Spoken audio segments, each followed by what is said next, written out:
Guys, welcome back.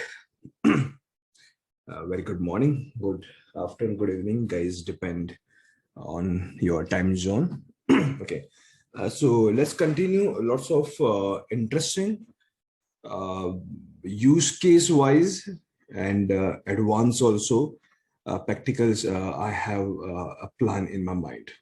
Okay, so um, um, so let's continue. Let's continue. With the next part, right?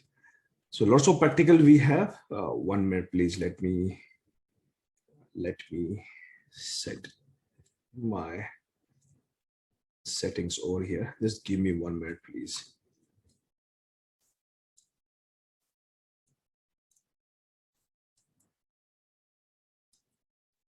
One minute, please.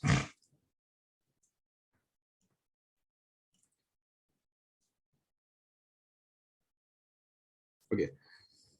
So, so guys, let's continue with the next part. So same way, the practicals that we are going to do would be on a Linux system.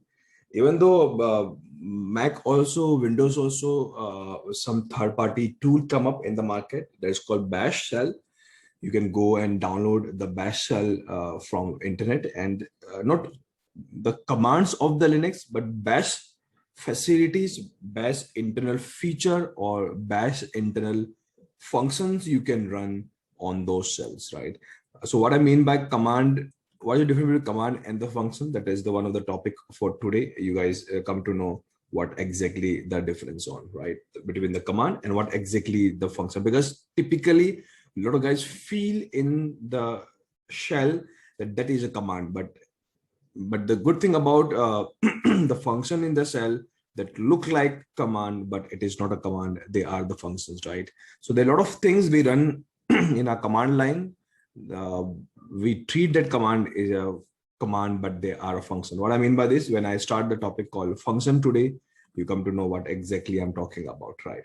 Okay, so today I would like to start practical with some interesting concept. Okay, the concept would be how to execute script over the network, or how to control network uh, devices, or not devices, maybe how to control uh, system on the network using the shell scripting, right? Because this would be a very common thing. This would be a very common thing that we always, we have to always manage in that way. So how can we do this, right? So for this, what I'm going to do, okay, um, right now I have one operating system with me. All right, so in my case, this operating system is Red Hat 8, running in my local computer. It's called my local laptop, and I'm going to launch one or two computers, right? One or two computers in somewhere. Maybe you can launch in your laptop, but I have my AWS cloud account, or maybe you can use any of the cloud wherever you guys comfortable on. Or if you don't, if you are not comfortable in cloud, you can launch again one more instance in your laptop. But I'm launching in AWS cloud, and again this will be Linux OS only. Okay, so motto today would be lots of uh, interesting scripts we are going to do, and those scripts are more related to analytics or analysis, I can say. Because it's a very common uh, use case or very common activity. Linux admins and ops guys and system guys do. What they do, they keep on analyzing the computers, especially they keep on analyzing the logs. Okay, and this is a very common thing. Every day and night we have to analyze. Okay, so my initial time I would invest more on how we can analyze the log using the scripting. But by in this process, you'll get two things in parallel. One, you'll get a lot of use cases. Second, you lot of concepts of shell scripting, and their extra concepts and extra command would be covered. Okay, so what's my plan? My plan is I'm going to launch one instance on Linux, and in this instance I'm going to launch a web server. Okay, and in this web server, I'm going to put some web pages. Okay, obviously this time will have the IP address.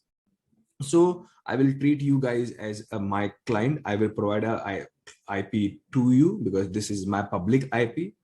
And that is one of the reason I'm launching in AWS Cloud, because they give me public IP. And whenever you hit my server, okay, so by default nature of the web server, they create a log. And those who by chance don't know what is log means I will record which IP of your client, means your IP, at what time, which page, okay, has been connected to us. So everything activity to be recorded in a file, and that file is called log file. Okay, and after we have sufficient data in the log file, and I definitely we have, because we have lots of participants here. If they hit, I will have a huge log. Okay, then what I'll do, then I'll use this log or this information to do some analysis on it. Okay, so for this, I'll use my local computer, right? I can do from here only, but typically we have lots of server running around the world, and normally the analytics guys or Linux admins or the operations center guys normally sit in their laptop, and from there they created a script, or they have the script already with them. So they run the script here in the local system. Okay, but this script via network somehow reached to this IP. Okay, in this IP they go and get this this log file, and whatever guys we put in the script, they will do those analysis, and after they do all this analysis, the result will come back to you. And that's what we need. Okay, so in this case, the interesting thing would be, in the script we have to just put the IP address of this guy. Okay, IP address of this guy. And now in a case, if IP change, just update the script, or maybe in the script you can put the read prompt keyword. So whenever you run the script, they ask you the IP address, or we can put the IP address on the command line argument, or everything guys we had discussed yesterday, right? So that's the guys high level plan. But on the top of this plan, we are doing and understanding lots of concept about AWS command, SCD command, sort, unique, aggregations, and tons more concepts, switches and caches and functions. So almost all the remaining concept of shell scripting, we are almost everything we are going to build on the top of this particular use case. Okay, so so let's continue with this point. Now it is your choice. If you are comfortable any cloud or any system where guys can launch a second system, you can launch, or same thing you do in local also. So same system, run create the script, same system, run the web server, and everything you can do in your local system also, right? But to make it more interesting, more realistic, I want to implement in this way. Okay, so it won't take a lot much time. I think in 1 minute I can have my instance ready. So I'll go to my AWS cloud, and there I'm launching this particular instance. Okay, so give me 1 minute, and then we will do the further part.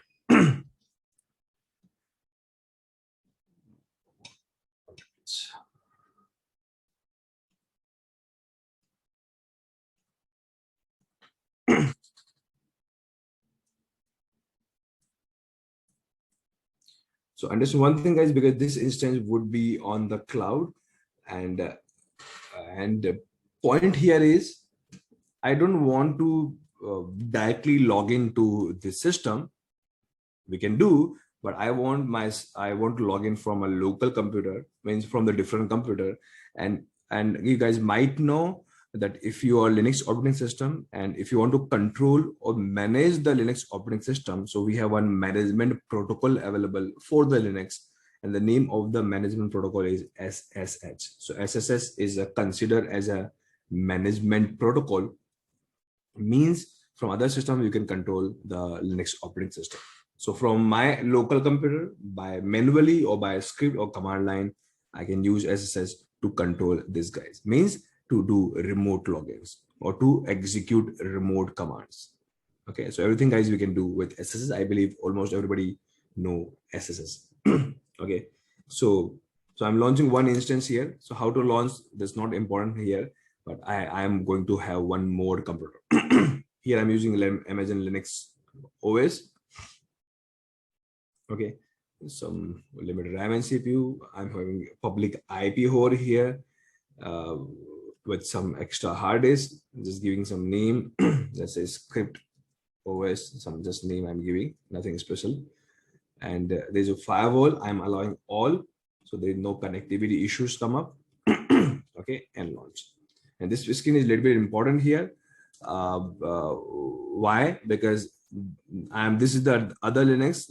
We will have the IP address soon, but if you are connecting via SSH, okay, you need login and password. So Amazon guys give us a username pre-created. It's called EC2-user. There's a username they give you. Password you have to create. But here guys, password I'm going to use as a key. This is called private key. Okay, that's what I'm going to create here. So I'm going to create a new key. You can give any name, my key, or I can use cell scripting workshop key. Just go and download. So this will be your private key. Look exactly like, work exactly like your password. That's all. So instance launch, it take 1 minute to launch the instance. And after instance launch, we will have IP address. You can see IP address also come up. Okay, in a minute, we will go and do the further things. Okay, and in my local computer, this key is being copied. Okay, but I would like to log in this Linux instance on the AWS for my base OS Reddit system. Okay, so because I would like to run my script and log in from a base Reddit system. So I need to have my key in the system. Right now my key is downloaded in my Windows. So I have to first transfer my key from Windows to this system because I have to need my key there. So this is the different system altogether. So let me first log into the system to retrieve the IP address. Okay. So my key is there in Windows. I have to transfer here. And how to transfer from Windows to this virtual machine? Multiple way we have, but one of the simplest typical way, we can use a software called WinSCP. WinSCP guys is a software freely available. You can download from the internet. You can use this software to connect from one system to other system to transfer some files. Okay, so I'm logging to one of my local computer from Windows. I know the login and password of my system. I've connected, pretty straightforward. Okay, and here my key is downloaded in the download folder. This left side is your Windows, right side is your Linux, and the key that is downloaded is with the name called cell scripting. So 1 minute. Yeah, so this is the key. Let me download in a folder called, yesterday we created one folder that's called workspace. So where it is? Yeah, this one. So I'm downloading here. So everything would be in the same place. Yeah, so that's all. So my Linux system has this password that's called key. Okay. So that's all guys, very straightforward things is done. And by the meantime, instance also been launched. Okay, is been launched. Okay, it's running. So now setup is ready. Now let's move to next part. Very quickly, what I'm going to do is pretty simple. I'm going to configure my system as a web server. I'm doing this thing is manual. Why? Because you do one-time setup, or maybe you can use Ansible or other tools also, or maybe shell scripting also. But right now I'm doing it. This thing is manual. So for this, you can connect the system, whatever way you have. Right now, Amazon has given a very simple way to connect. So I'm actually logging to this instance. Okay, and that's why I've landed and log in to this instance from my browser. Okay, right now if you check who am I, so your name is EC2-user, and normally root is a user who has all the power. So I'm using a command called sudo su-root. Okay, so su command will help me to log in the router. to root user, but normally su command asks the password. Sudo give me extra power. They won't ask the password if you have sudo power. Okay, so this is a pretty straightforward thing. And what I'm doing here very quickly, there's one command in Linux called guys yum. By this command, I'm going to install software HTTPD. This is software for installing Apache server, Apache web server. Okay, so very straightforward thing. You guys might know this basic Linux command or might don't know. Doesn't matter, guys. But I just want to have my setup ready, and on the top of those setup, we will do the further things, right? Okay. So one minute, please. Let me also open your document. So share these commands to you. One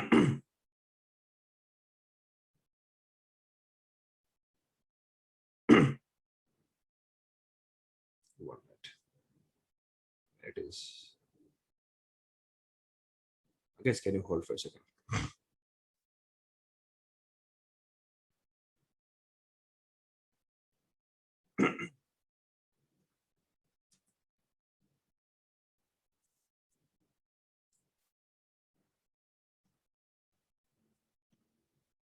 So this document, guys, we have shared to you. Let me upgrade one document. So everything what I'm doing, I can share to you. If you want to do it further, practice. So yeah. So this software, guys, it will is a web server software, and anybody who know about web server, we go to this folder. This is a folder we keep our web pages. So I'm going to create one home page here. So this is my home page by Linux World. Okay, and let me create some more pages here. I'm going to create a page called wiml.html. So this second web page, so I'm putting my full name, and that's all. So two pages we have created. These are web pages, right? And let me start my services. Systemctl start HTTP. Okay, and if you want to make it service permanent, if you choose, if you want, you can make it permanent. That's all, guys. So simple, guys. 2 or 3 commands, and my web server is ready. So anybody who know my IP address, they can connect my web server. But as soon as you guys can connect my web server, okay, web server guys automatically create a log. So let me show you guys which file they create the log. You guys again might know. So there's a folder called where log httpd. So this folder, guys, where they create a log, and the file is access_log.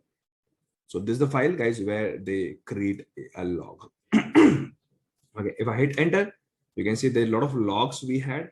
Why the file is empty normally? Because a lot of guys know my IP. You guys know my IP. So a lot of guys has connected. Somebody try with, so let's say Rahul and something like this, or maybe some home page. So right now, just it is just not right now. If you see the current time, just right now, these guys has connected. Okay, so I suggest guys just take I just take 5 or 10 seconds. I'm sharing my IP address to you. Everybody, this is my IP address. Okay, so if you hit enter, you'll see this page, or if you type wiml.html, you'll see this page. And if you type something else, like Linux World, page is not there, 404 error come up. Okay, so guys, take 5 to 10, half a minute, and just hit from your browser, public IP, anybody can connect to my website. More you connect, more logs we have, and more logs you have, better and better analysis we will go and do it today. Okay, so just take guys 1 minute and connect to it.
So I believe most of guys is connected. And very quickly, if I see LSFL, the size is very big, right? H around 1 MB is too much log actually, right? The huge client has connected. Pretty simple one thing, guys. In this log file, every every line. For example, somebody also, every line is a one hit. So hey guys, if somebody connected my web server, so as you hit, one line created, one record created. It is also known as one event created. So if I if you want to check what's the total number of hit I have, very simple. This command called wc-l, I can use this. So if I count the number of lines is equal to number of hit, and number of hit equals so number of client total visited. Okay, so I have 14,161 just in some second, guys.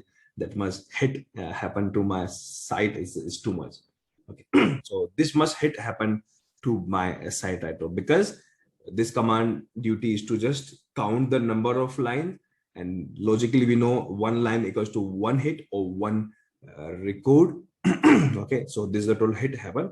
If I run one more time, we have more hit, because a lot of guys are again still connected. If I again run, so it's again more hit is happening. Maybe some guys are doing some DOS attack, maybe they put some while loop or something like this, so there might be possibility here.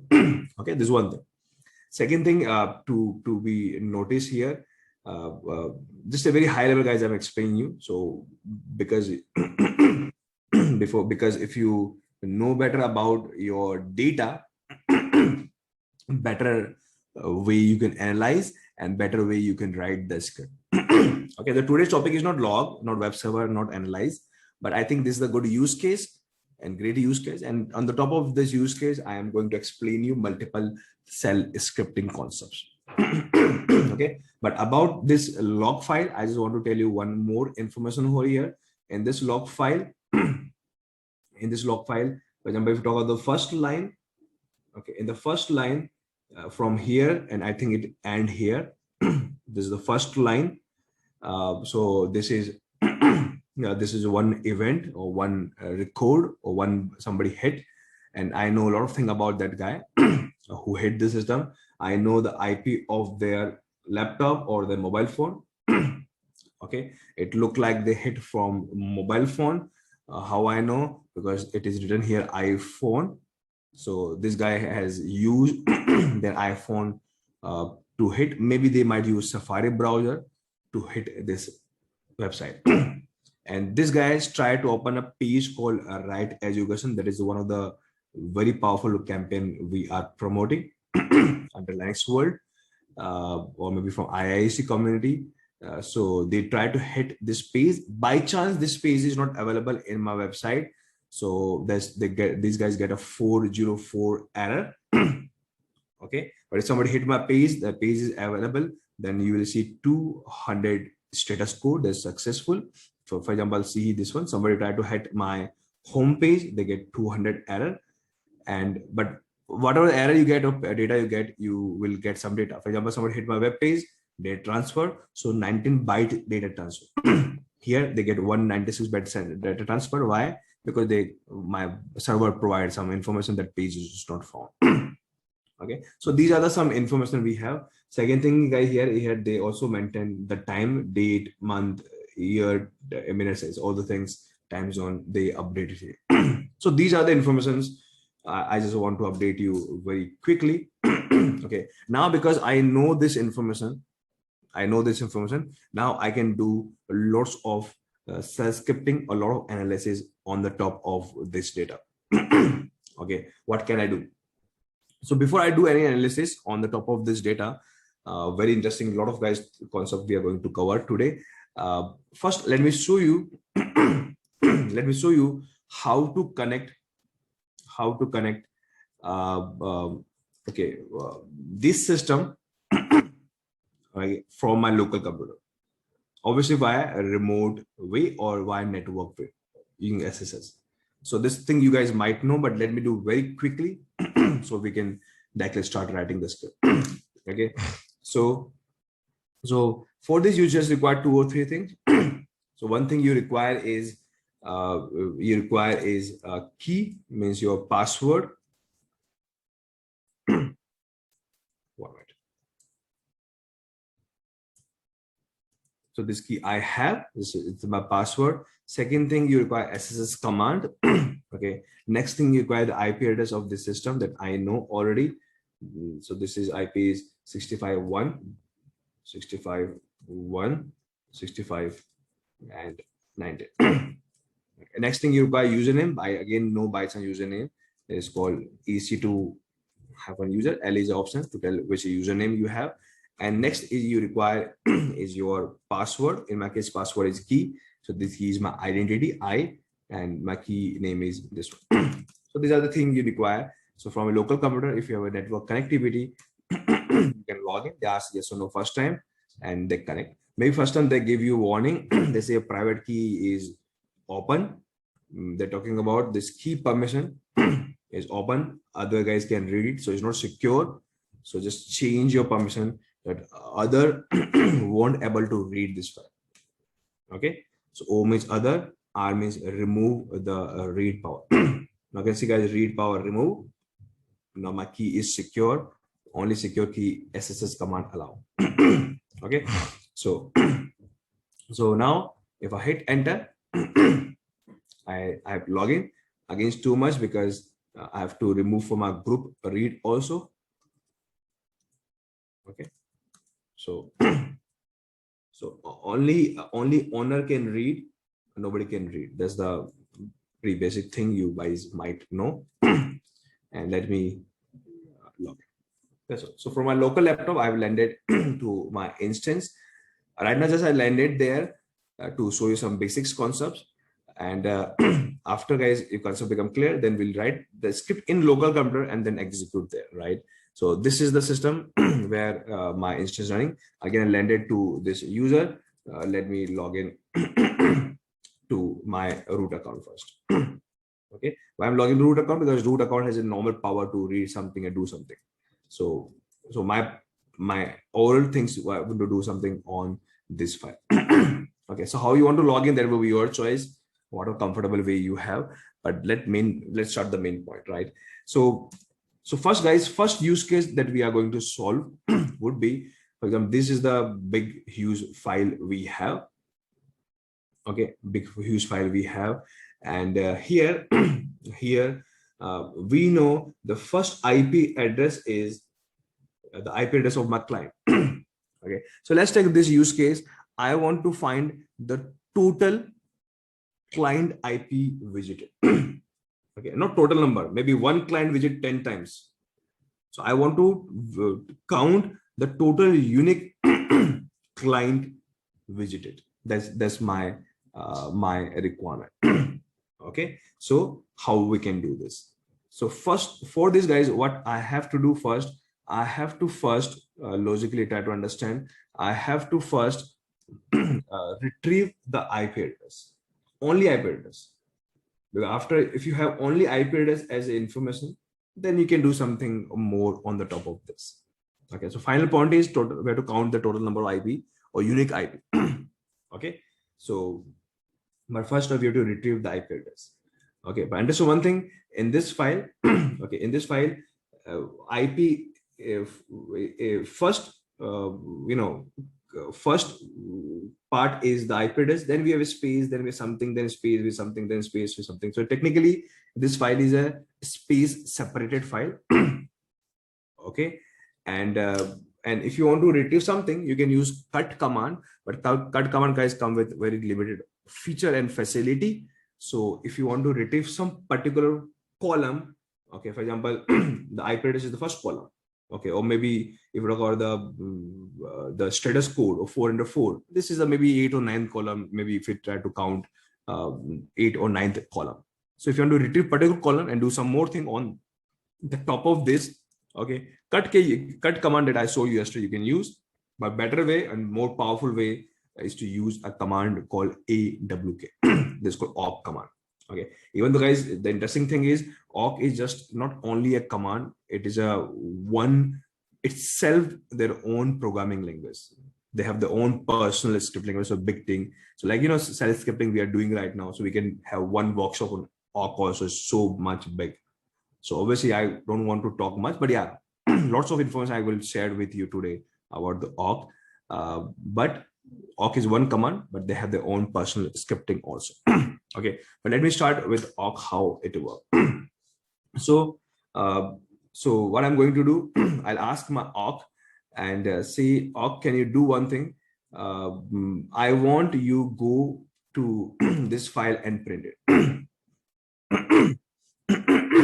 Okay, that's what I'm asking awk to do.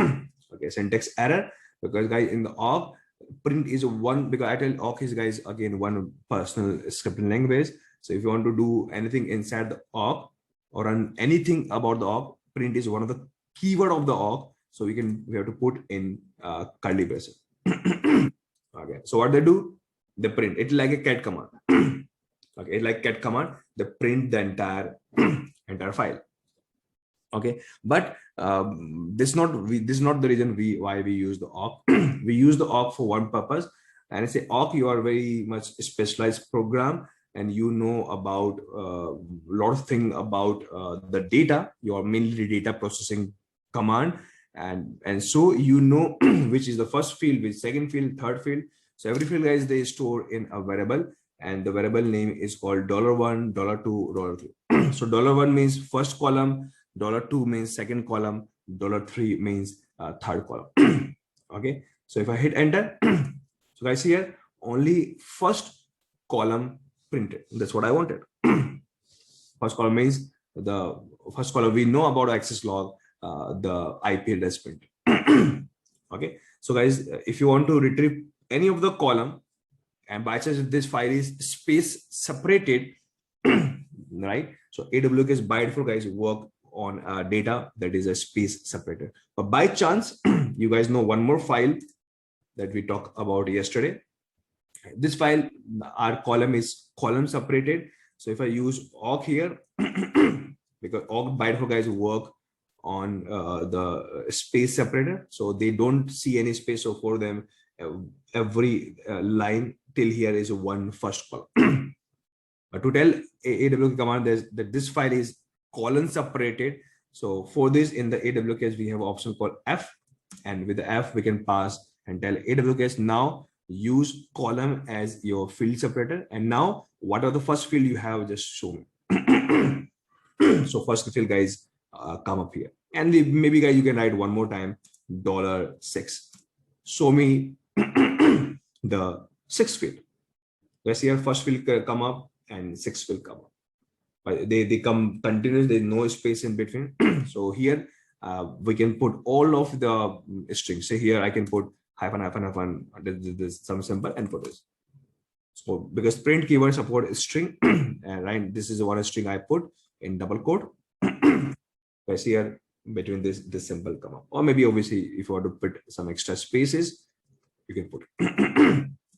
Okay, so just in one keyword print, you can type multiple things, right? So this is a very quick basic thing about AWK. We'll see more about it, but this is right now, this much knowledge is enough to start with the AWK. Okay, one extra information, just extra information. If you type 1, they print the first column, or 6th column, 7th column. Okay, but if you type 0, okay, 0 means entire line. So 0 means here in AWK print entire line. So this is by default nature. If you type 0 or don't type 0, it is the by default facility of AWK command. Okay, so right now this much knowledge is enough. Okay, so now come back to the same point. So I'll tell my AWK, just show me all the get all the IP addresses from this file, and they have retrieved. Okay, now what I want, because, guys, idea is pretty simple. My requirement is not to count. If I want to count, I can pipe and WCF. So this will mean 92,000 hit happened in this system, but this 90,000 is total. This IP might hit 1,000 times, maybe. So I want to count, I want to see the unique IP addresses. So how we can do? So guys, logically it's so simple. To find the unique, first I will sort. The sorting guys keyword. Sort command in Linux actually. So what they do, they will arrange my data in sorting order. So now I can see this guy hit 6 times. This guy hit a lot, a lot here. This guy hit again a lot. So my data has been sorted. Okay, and now it has been sorted. Now we can do one thing. I can do pipe again, and there's one command called unique. Unique in Linux, and what they do? Okay, they will print the unique IP addresses. Okay, so they will print the unique. So this IP maybe hit 10 times, but this is unique. This is unique. Maybe this guys had maybe 200 times, but this is the one of the unique IP.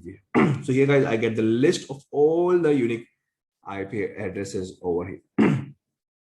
And now because I get the unique IP addresses, so if I was somebody asked me, tell me the total unique IP come today, I got it.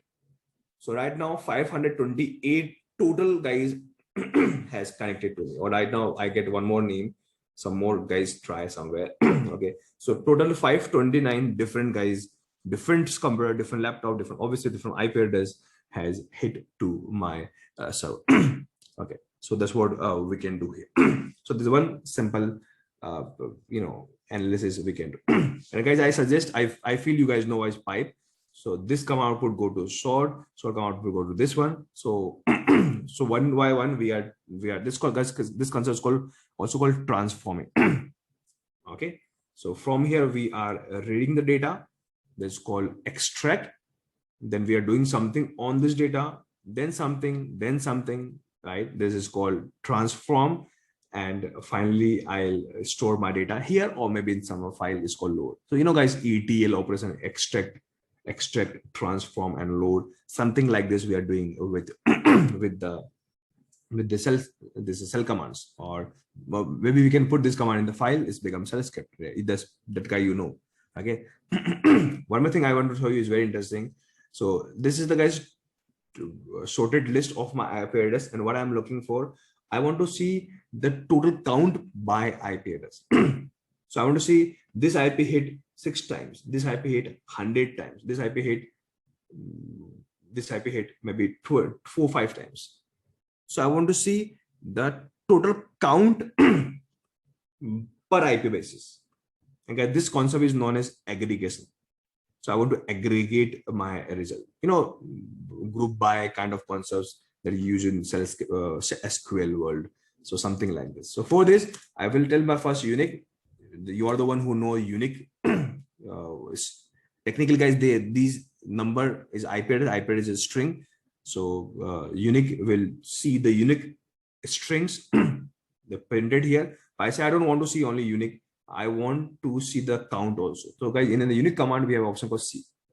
So it's a very interesting option, very simple option also. But what they do, I will show you this.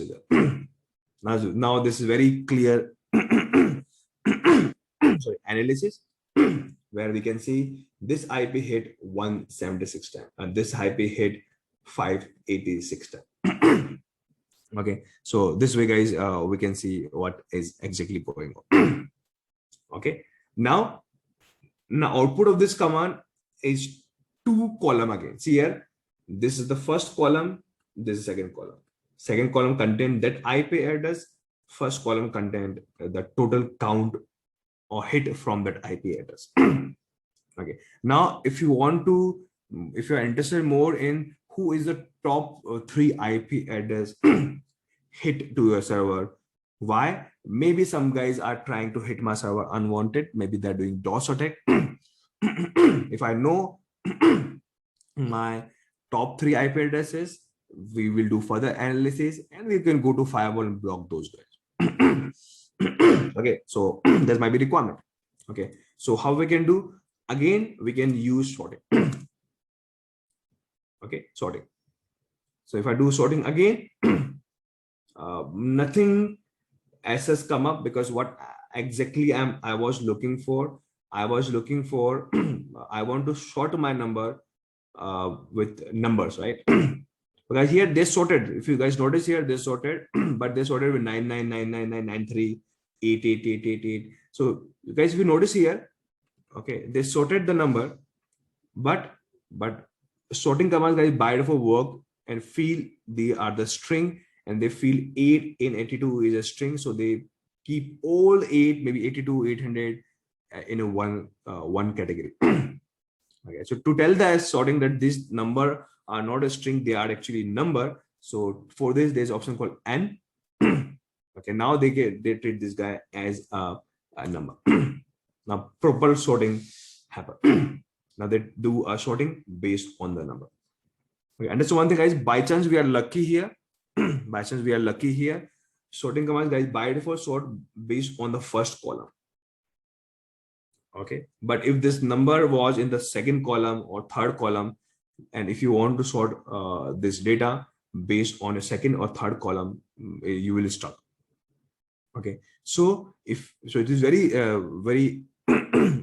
is very much important to tell the sorting command. Even though if your data will have multiple column, tell the sort command, I want to sort my data based on first column or second column.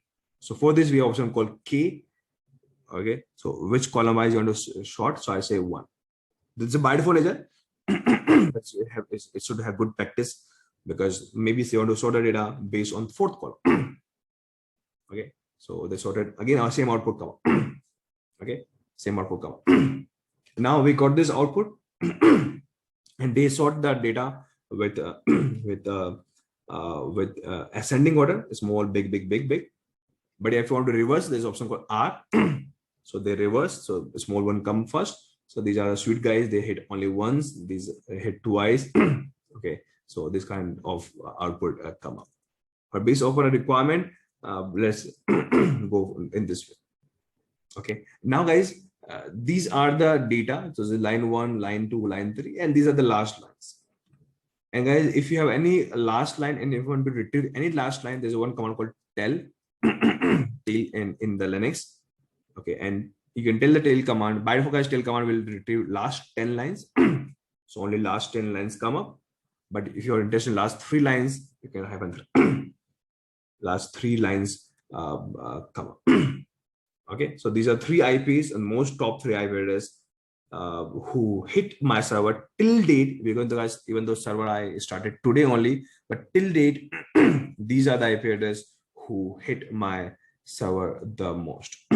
Even though, guys, if you notice here, these 2 guys are still hitting my site. See here. So last number was this one, and this number is this one. So these 2 guys are still hitting my site. Or maybe I can start watching these guys, all right, because I have some suspicious on this IP address. So if you want to keep on watching this guy, put this command in with the command called watch. Okay, so what watch will do? So they start watching because these are multiple command I put here.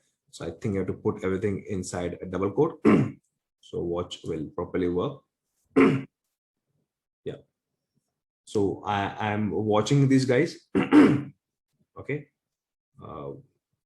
I think by default they pick the last line. So guys, try to arrange the watch somehow, or maybe you can put this output in one command, then run the watch. But watch is a command you can use. I can keep on watching these guys and and check what they're actually doing. And accordingly, you can take the decision. So guys, here this guy is still hitting my site. Okay, so these are, guys, some of the commands. So technically I use one use case, and by using this use case, I explain you multiple keywords. Okay, so this is one thing. But right now, guys, this information, whatever I retrieve here, is purely is the total hit till date, because this file contains all the logs. But guys, this is a very common requirement. We have to find the total hits today or yesterday or 7 days or 1 month or this year. So this is a very common requirement. I want to see who visited just today or yesterday. So for this, we can use one small trick. Okay, and there we can take the help of date command. Okay, so you guys know date command, and if you see the manual of the date command, you can find this. They give you a lot of formats. Okay, for example, if you use %d, they show you the date of the month. Okay, if you use e, they say the date of the month. Okay, then if you go for b or g, they show you year. Okay, it's small g, capital G. So those things they have. And the syntax, if you see here, they have to start with plus. So technically for date plus %e. Okay, they show you today's date. Okay, today's date. If I type b, they show you today's month in this string format. And if you type capital G, they show you today's year, this year. Okay, so we know this. Or maybe if I write e and slash, then what I write, %b, then %g. So this output come in this form. So whatever guys you write in the between, you know, I just write slash is a string, so they format it in this form. So why I explain in this way? Because if you see your log file, even though I am explaining an entire log file, I'm taking the help of tell command. So it will tell me the last 10 lines. Guys, we see the log file. In the log file, we have a time here. Okay, and then the time, there's a fixed format of the time, and this format is exactly this format. So we have a day, month, and okay, same format I have created. Okay, and now what can I do? You guys know one command for grep. I can tell my grep command, okay, to go inside this file, and what to do? Search this, not this one, right? Search this format. But how, from where this format come up? When you run the date command. So guys, you know, yesterday I told you a subcell. So if you run this command inside one command like this. So technically what happened? First, this command run. Output this command would be this one in my case right now. So this will go here. Then grep command field that we are asking grep command to search this string in this file. So technically what happened? Nothing. All the data, okay, all the log records that has this date come up.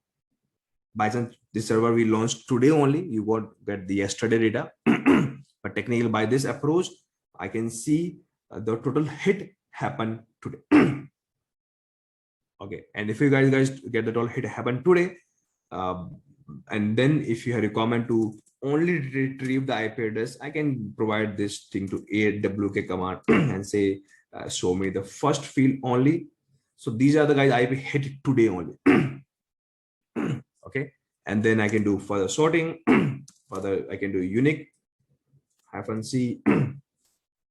Okay, or further I can do sorting. You know, NK1. So these are the total hit happened today, and these are the top 3 last IPs who hit the most for today.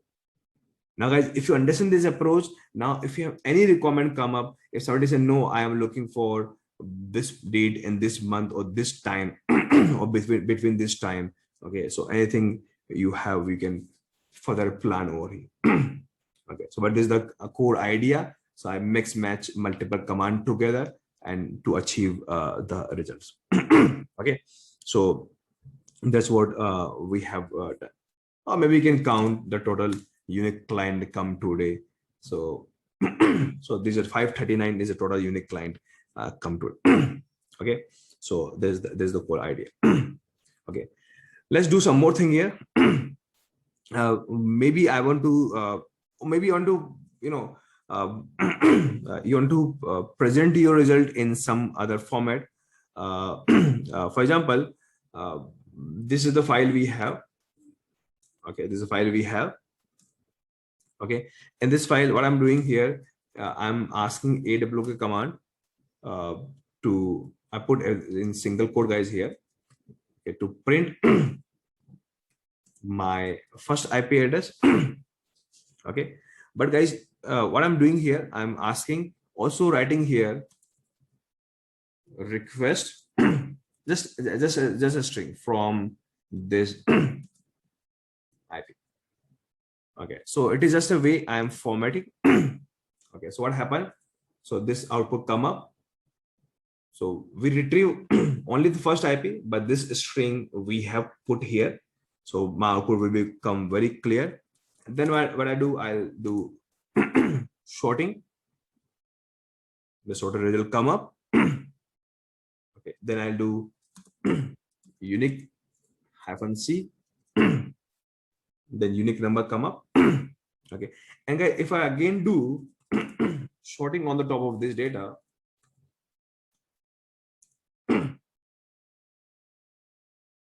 this will come, or maybe obviously sorting happen. So technically nothing is special here. Special here. So now this look very clean in the terms of this must request from this IP, this must request from this IP, this must request from that. So this look pretty clear in the terms you're going to share this information with somebody. So now we've added some extra string or human text here to to tell that what is this number. So this number, or maybe I can write here this much bytes per request transfer from this IP, or maybe there's a one way we can convert byte in kilobyte and do the further things also. Okay, so that's what we can do here. Okay, let me do some more thing here. Let's say we want to find again, if you see this file, last 10 lines, I want to find the pages, which pages you guys hit. Okay, hit in my server. So I'm looking for my page name, which pages or which path you guys come in my site. Okay, that's my requirement. But before this, guys, you know what I'm doing here? I am hitting my server again one more time, because this is very common. Okay, when you guys have a server, okay, a server has a forms, web pages, and guys, if you hit any form, normally this kind of symbol come up, $X equals to less than 78. So guys, this is a query string. So it's very common normally in the web servers, web apps, we always have query string.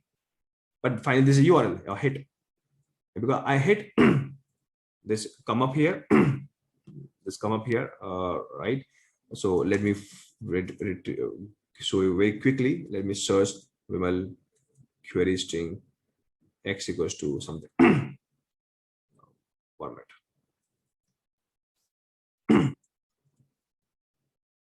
Not Intel, obviously not Intel command come up. Let me search in the gap. Question mark X equals to. So what I'm trying to show you here, let's here, this output come in the log. Why I put here, there's one reason for this. When I doing analysis, I've explained it. So my plan here is I have a lot of log in my logs pages here, and a lot of web pages I have, but some web pages also have some query string also. So I'm not interested on my query string. I just want to retrieve only /Raghav, /sir, hello, Sarji, and only my page. There's something also known as route or your path. That's what I want to retrieve. This is my requirement. So how we can do? Again, we take the help of AWK. Okay, and we'll say print this file. But here in this file, I want to print only this particular column.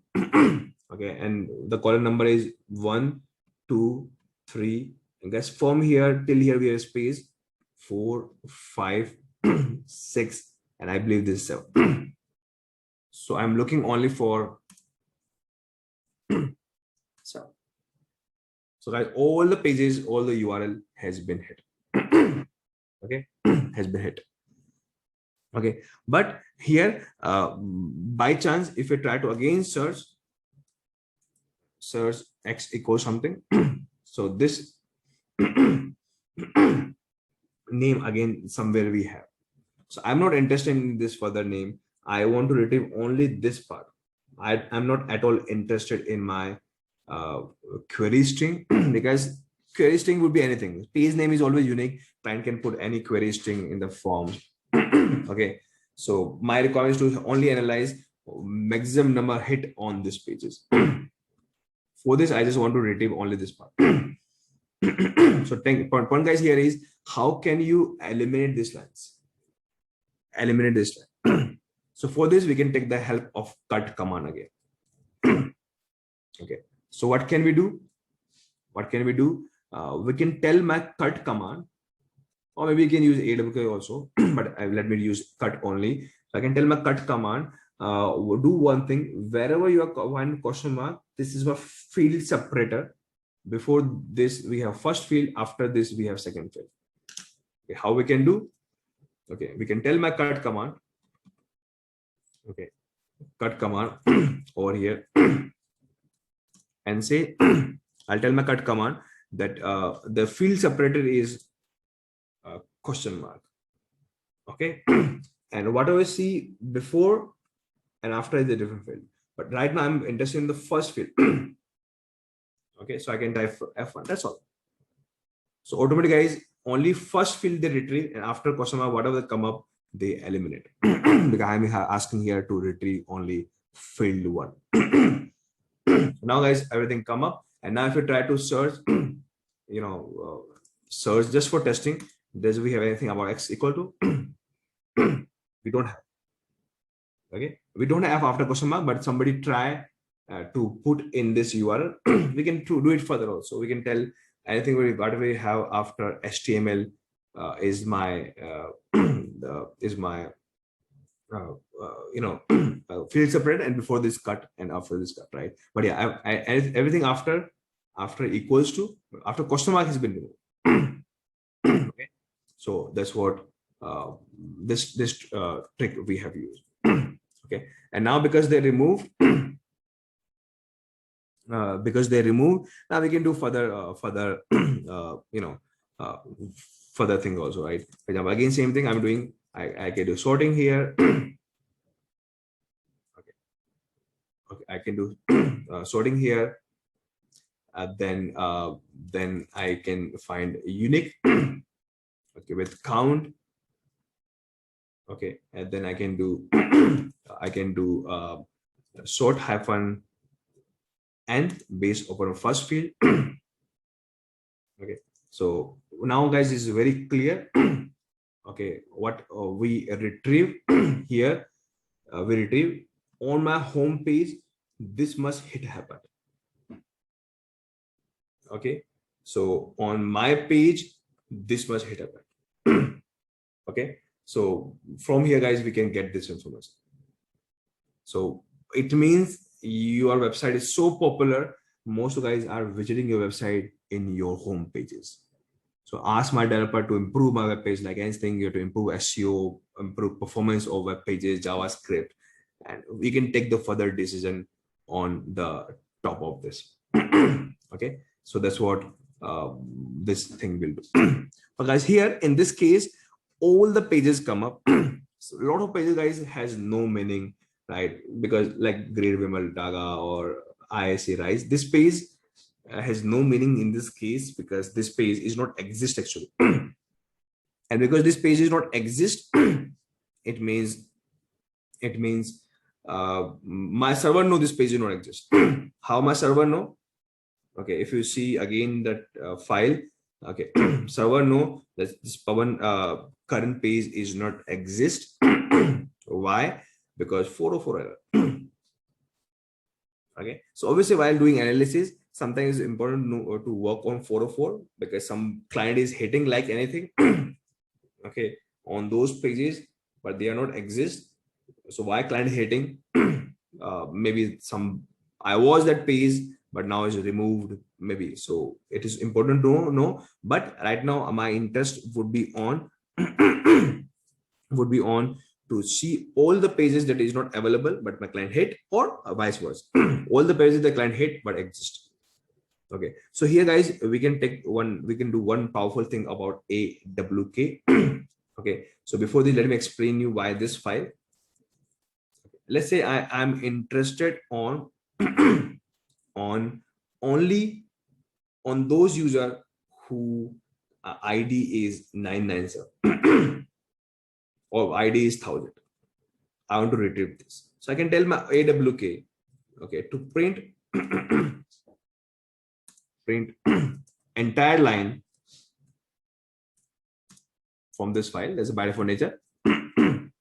Okay, but here I want you search. I want to use search on field number 4th. But you guys know what is field number 4th. So I'll tell my field separator here is F colon. Now you know who is my field separator. According to you, go to 4th field. just for testing, guys, go to 4th field. They know where is 4th field. Okay, so go to 4th field and check, does the 4th field is equals to 1000? So like here I'm doing comparison operation.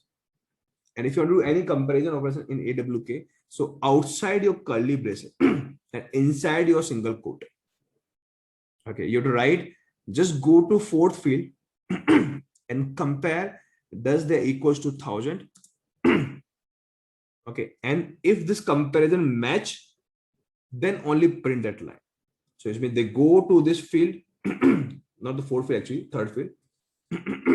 So they go to 3rd field, 89, you are 1000, no, you are 1000, no, you are 1000, no, you are 1000, yes, because this match, and because this match done, so it's like condition if, and if this match done, then only this block of code gonna or this block of code gonna print this line. So guys, this is the syntax of AWK script actually, or AWK command, and like I see only that particular line print. So it's powerful tool for doing something analysis on or do some data manipulation on your data. Okay, so same thing I'm using here. So in my file, I know we have 404 error, and if I try to count, maybe is 7, 8, 9, around 9th field, we have status code come up. So what I can do, I can tell my AWK, go to this file, and inside the code, I'm looking for field, just for testing. I'm just checking what is the field number 9th.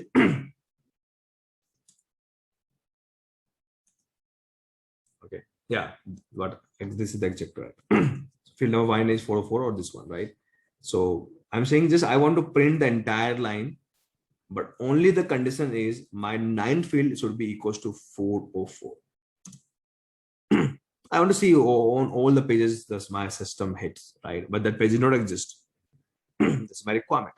Okay, very critical requirement is, right? So guys, everywhere, wherever you have 404 error, okay, those pages come up here, all the pages. But my slash or vimal.html doesn't come up, right? Because that page will exist. Or maybe vice versa. I'm interested only on those pages who are 200. Okay, that 200 size. Guys, here only my home page slash or vimal.html, because these two pages exist, they come up. They come up. Okay, so so this is the guys the point. And now after this, what I want to do, you want to retrieve all the unique clients, unique IP address. Okay, whatever you want to do on the top of this, you can do it. But AWK has a give the power to search on those points. Okay, so there's the idea. Maybe you can, because let me use this one, 404, and maybe I'm interested more in finding the IP addresses with some spaces. Maybe I'm more interested in finding some pages name, which pages exist. So these are IP hit these pages, okay, where we have 404. So this one come up. Then we can do further things. For example, maybe we can do sorting that you guys know. Okay, the sort the entire data. then I will do unique -c, unique thing come up, then again do a sorting uh, with the recursive, means not recursive, reverse. Okay, but again, guys, they uh, they sorted with a string, so I'm using n, so they sorted properly. Okay, and reverse or maybe without reverse. Reverse means, yeah. So guys, this will come up. So so these are the record. These are the record. These are the record that been hit in my server, and but those pages don't exist. So I can provide this record to my developers, my other teams. They will go and check why this hit happening to us. Okay, so guys, this is the lots of concept, a lot of use case I explained to you. Now, based upon the requirement, just tweak those things, arrange those things according to requirement, and achieve what you want to achieve. Okay, but the example I explained about date one, right? It's very important because this is very common requirement. Today is last 7 days and those things. So that is a very good example, very commonly used in the market. Okay, so this is one thing happen. Okay, now let's say my requirement is to find only 404. Okay, and the IP addresses. Okay, so this come up, and then I want to do sorting, then unique,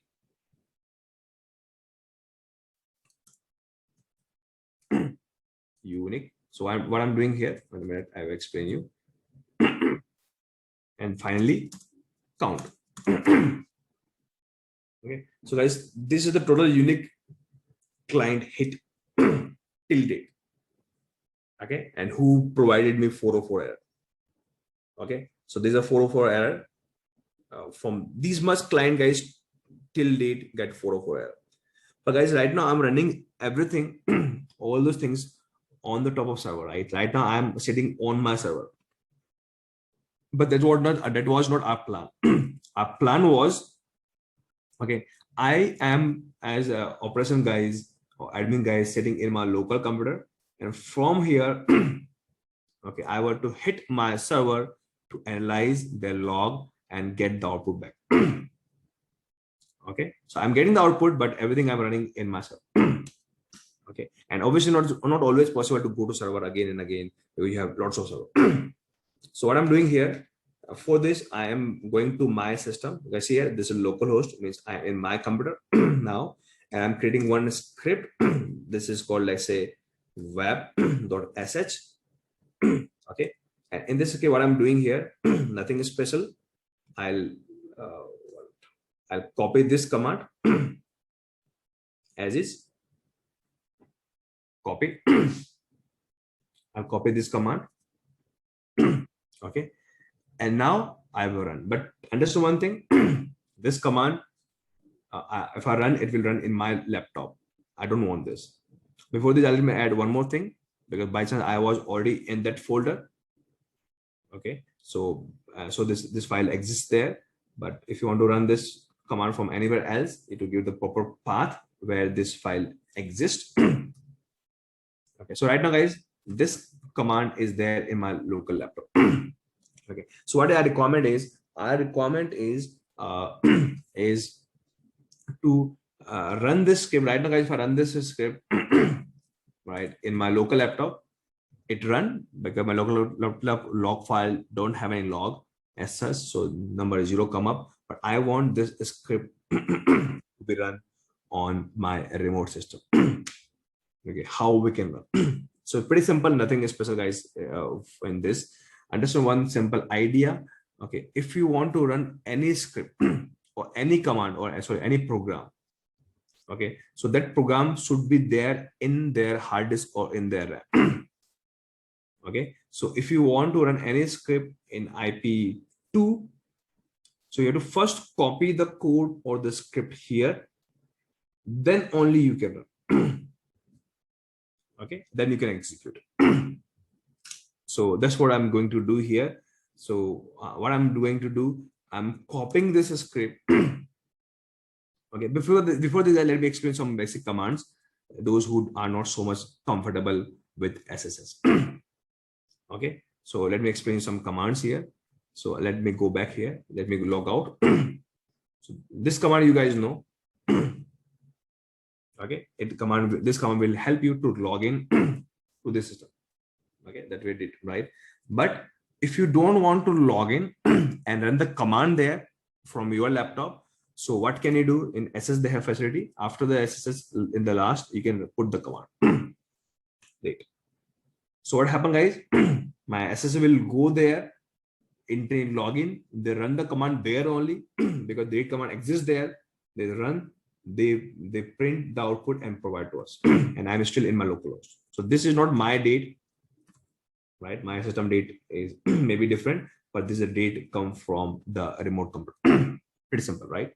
So this way we can execute any command or any script. Okay. So that's what, guys, we are going to do here. So what I'm going to do, okay, I'll first transfer my file. So there's a one command, guys, for SCP. You guys might know SCP. So what I'm using, I'm logging again to the same system. Okay, guys, one more thing I want to tell you, otherwise if you might stuck. So again, if I do SSS, this command run perfectly. There's no challenge. But if I try to run some other command, let's say user add, or let's say a file called cat etc shadow. Okay, so I'm just reading a file. Let me read a file called password first. So this file, guys, I'm reading from a server, and guys, this is the file from server come up. Okay, but if I try to read a file, there's one very critical file, guys, in the Linux called shadow file. It contains password and this so secure file. And if I try to read this file, what happened? Permission denied. Okay, but if I try to read this file in for my local computer in my local system, right, this file come up. Why? So this is not a game of local or remote. The game is because right now in my local computer, I'm logging with a root account, and root has a power to read this secure file.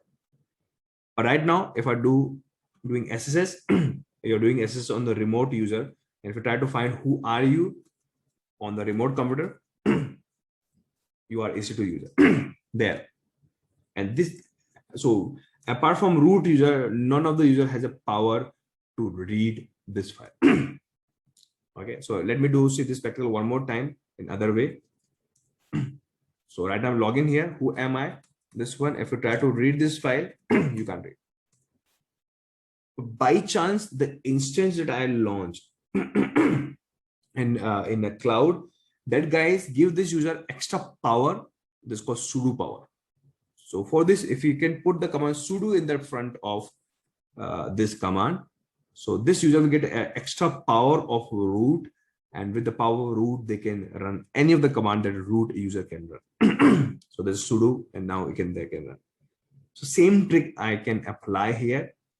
I can SSH. So if I want to read this file, I can put sudo in the front. Now I can. Okay, so anything that you can do, but its user has a power, it's not by default come up. If they have power of sudo, we can put the sudo and run it. Okay, so that's what I want to show you here. Now, so let's do the next thing. So what my plan is, this is the script I have. I want to run the script there. So how can I run? First, I have to transfer the script, and guys, want to transfer any file. This command called scp. Okay, I'm transferring by logging to the user this password on this IP address. So what I'm doing, I'm transferring this script in this IP in a folder called, let's say, /temp. /temp. Okay. Why the error come up? Because scp is different command. In this command, L has a different meaning altogether. So they doesn't understand L. Okay, so I have to remove it, and you have to put your username before the IP address. Okay, so my script transferred to my server. After I script transfer, I can run it. How can I run the same way? Okay, so now instead of the cat command, I can tell I want to use bash. In my temp folder, we have a file called web.ss. So what happened, guys?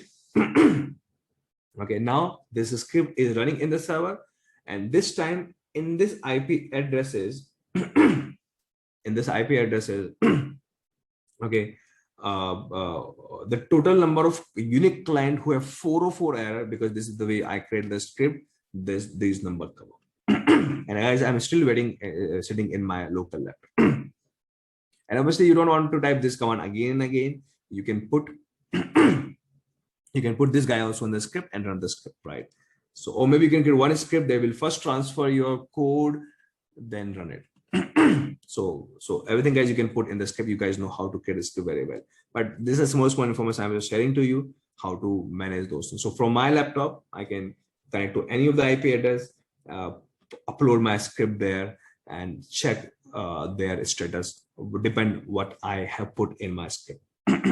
Okay, so this idea, guys, you can do it. Okay, I just want to tell you guys some 2 or 3 more small thing, not about this SSS. So this is all about SSH or SCP. So these are extra things, obviously not a part of self scripting, but you guys might know or might don't know. So I thought to tell you. Sorry. Now, but guys, understand one thing. Why I upload the script, because right now I have done very small thing, but your script may be bigger. A lot of things you want to do in the server. So all the commands you put in the file, upload the file the way I did and run them. So whatever activity you want to do on the server, okay, good practice, put all the activity steps, put all the steps in the file, upload the file there, run the file there, either go there, run it, or run from your local laptop. That would be your choice. Okay, so that's the whole and soul idea. Okay, now very small thing. It's not at all about logs. It's not at all about AWK command SS, not about SSS. Very simple concept. Somewhere we're gonna use today. Okay, so understand one thing, guys. I'm running a date command. Okay, and maybe, guys, we have some kind of plan. I want to run a command, and if the date command runs successful, then I want to run one more command after this. Okay, but the condition is only if the date command is successful. Okay, so my second command, let's say, is will be cal, and my cal command would be dependent only on date command. So only date command run, then only I want to run cal command. So for this, we have a symbol called AND. Okay, so in this case, both the command run, but because date command runs successfully, that is the reason cal run. But if I guys fail the date command, for example, like this, because the first command failed, so second command is also failed. They won't touch.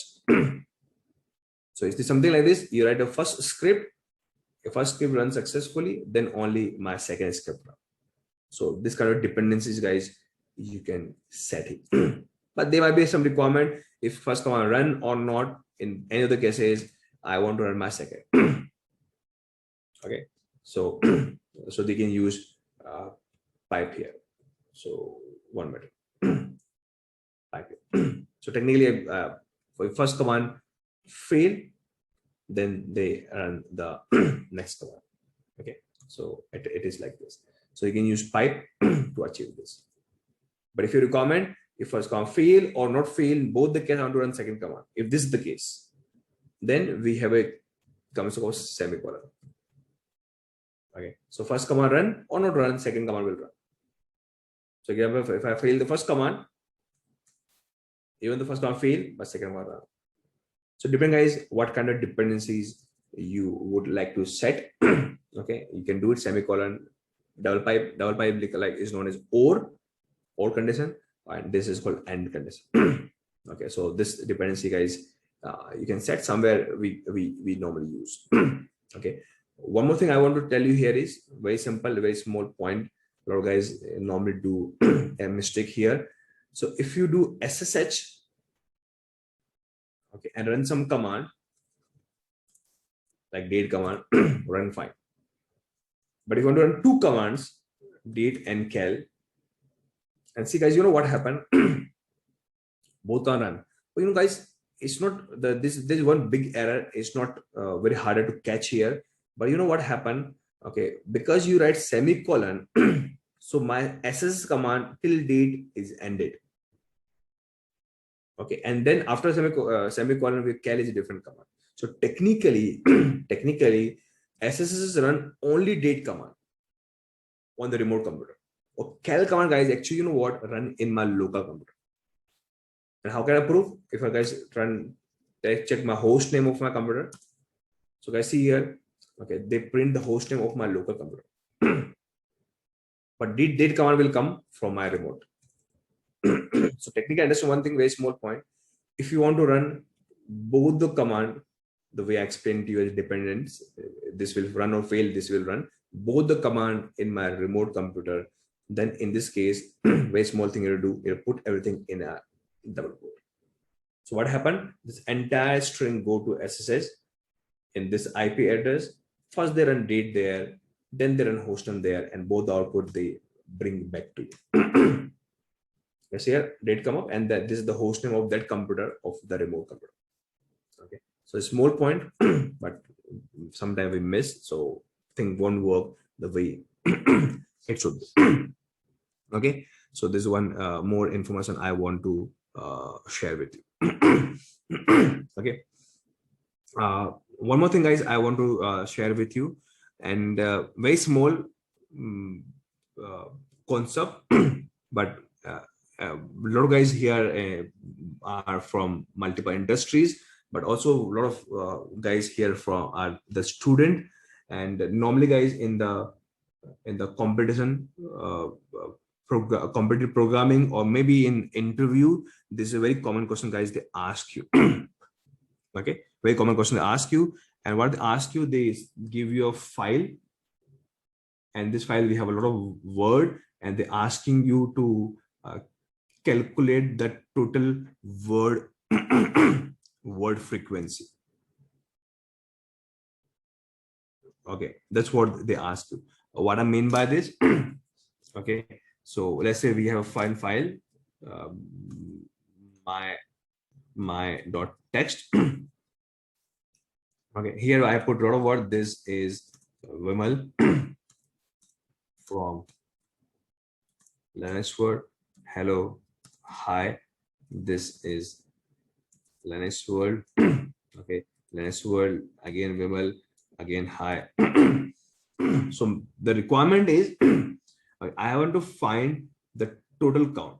For example, if you see here, Vimal is a one word, Vimal is a one word, come 2 times, LW is one word, come 3 times. So I want to count per word total count.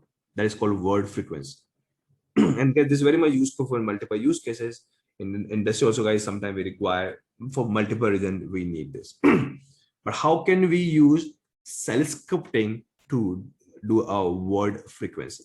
We have other tools also like MapReduce programming, other things also there to do a word frequency. But how can you use cell scripting to do word frequency? Okay, so now, guys, till date, whatever knowledge we acquire, we can use this this knowledge to do it. Okay, before this, I do one more extra thing here. Okay, there's a command called tr. You guys know, yesterday we discussed. So in tr, guys, whatever information you give, okay, let me explain you again how tr work. So if I cat this file and point to tr, so what tr will do, whatever they see from A to Z, they convert to A to Z. So this is a very basic. Yeah. So tr will translate. But here, what I'm doing here, okay, what I'm doing here, I'm asking tr where I find any space, because I know my word is separated by the space. Okay, I want first split my word in a new line.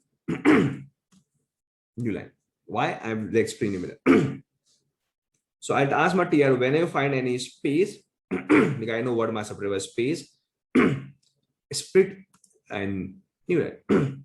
Because here every word now come in the new line. Because they come in the new line, now we can do further operation very much simple. But there's one challenge might come up in this file. For example, if I open this file and by chance if somewhere I have more spaces, very common, right? And somewhere we have a tab as a space, is a tab, right? There's different space. In this case, if I try to do so, maybe this might not work in the way. And maybe I have some extra unwanted thing come up. Or maybe so here we have some extra space. It's not visible, we have a space. So thing not work the way it is. Okay. So here in the TR, if you go to manual of the TR, every command has a manual. Even though go to AW command, they have a manual. Sort, you can go and check the manual. Okay. And here we have a S keyword. Okay. So, so what they do, I think this should they do what actually I wanted here. If I write S, so they can think in this way. S and the TR normally means all the space character they treat like anything. Tab, space, they treat like anything, and this quiz, the continuous space is coming, they treat as a one space. And because they treat as one space, so now one space I convert into new line. So that's what I have done in TR. And guys, this is that is the reason, guys. It is good practice to just always check the manual. They give you a lot of options to help us. Okay. And now what I'll do first sorting here. Okay. Why I'm doing sorting? Because sorting will arrange my similar word together. So we will come together. Hello, hello, hello come together. And if they come together, then counting would be simple. So they come together. Okay. And now because they come together, you guys know happens here. Okay. So see here, automatically guys come up, right? So from come 2 times, we will come 2 times, Linux will come 3 times. That's what I wanted. Or maybe we can do further sorting. Somebody are looking for which is the most frequent word. So now it's come up. We're going to arrange in the reverse order. This come up. Or maybe one small thing, maybe sometimes useful. They asking, I don't want the output in this format. I want first your word, then your count. First your word, then your frequency. Or sometimes word is also known as key and the value. So first I want key, then the value. Means I want to reverse my column. So I want my first column to be name, words, and second column this one. So here we can use a trick in AWK. Okay, what trick I can use? So in AWK, you guys know they can print everything. And if you want to print only second column, they print second column. And if you want to print first column, they print first column. You want to give extra space, they give a space. Okay, but instead of first column, I said print second column. Instead of second column, I said print first column. Simple, right? They reverse. They reverse, right? That's what I wanted. They reverse in this format. Okay, or maybe if you want to print continuous, you can put comma also. So they can give with comma means they only give one single string. Okay. So guys, this is a very common activity.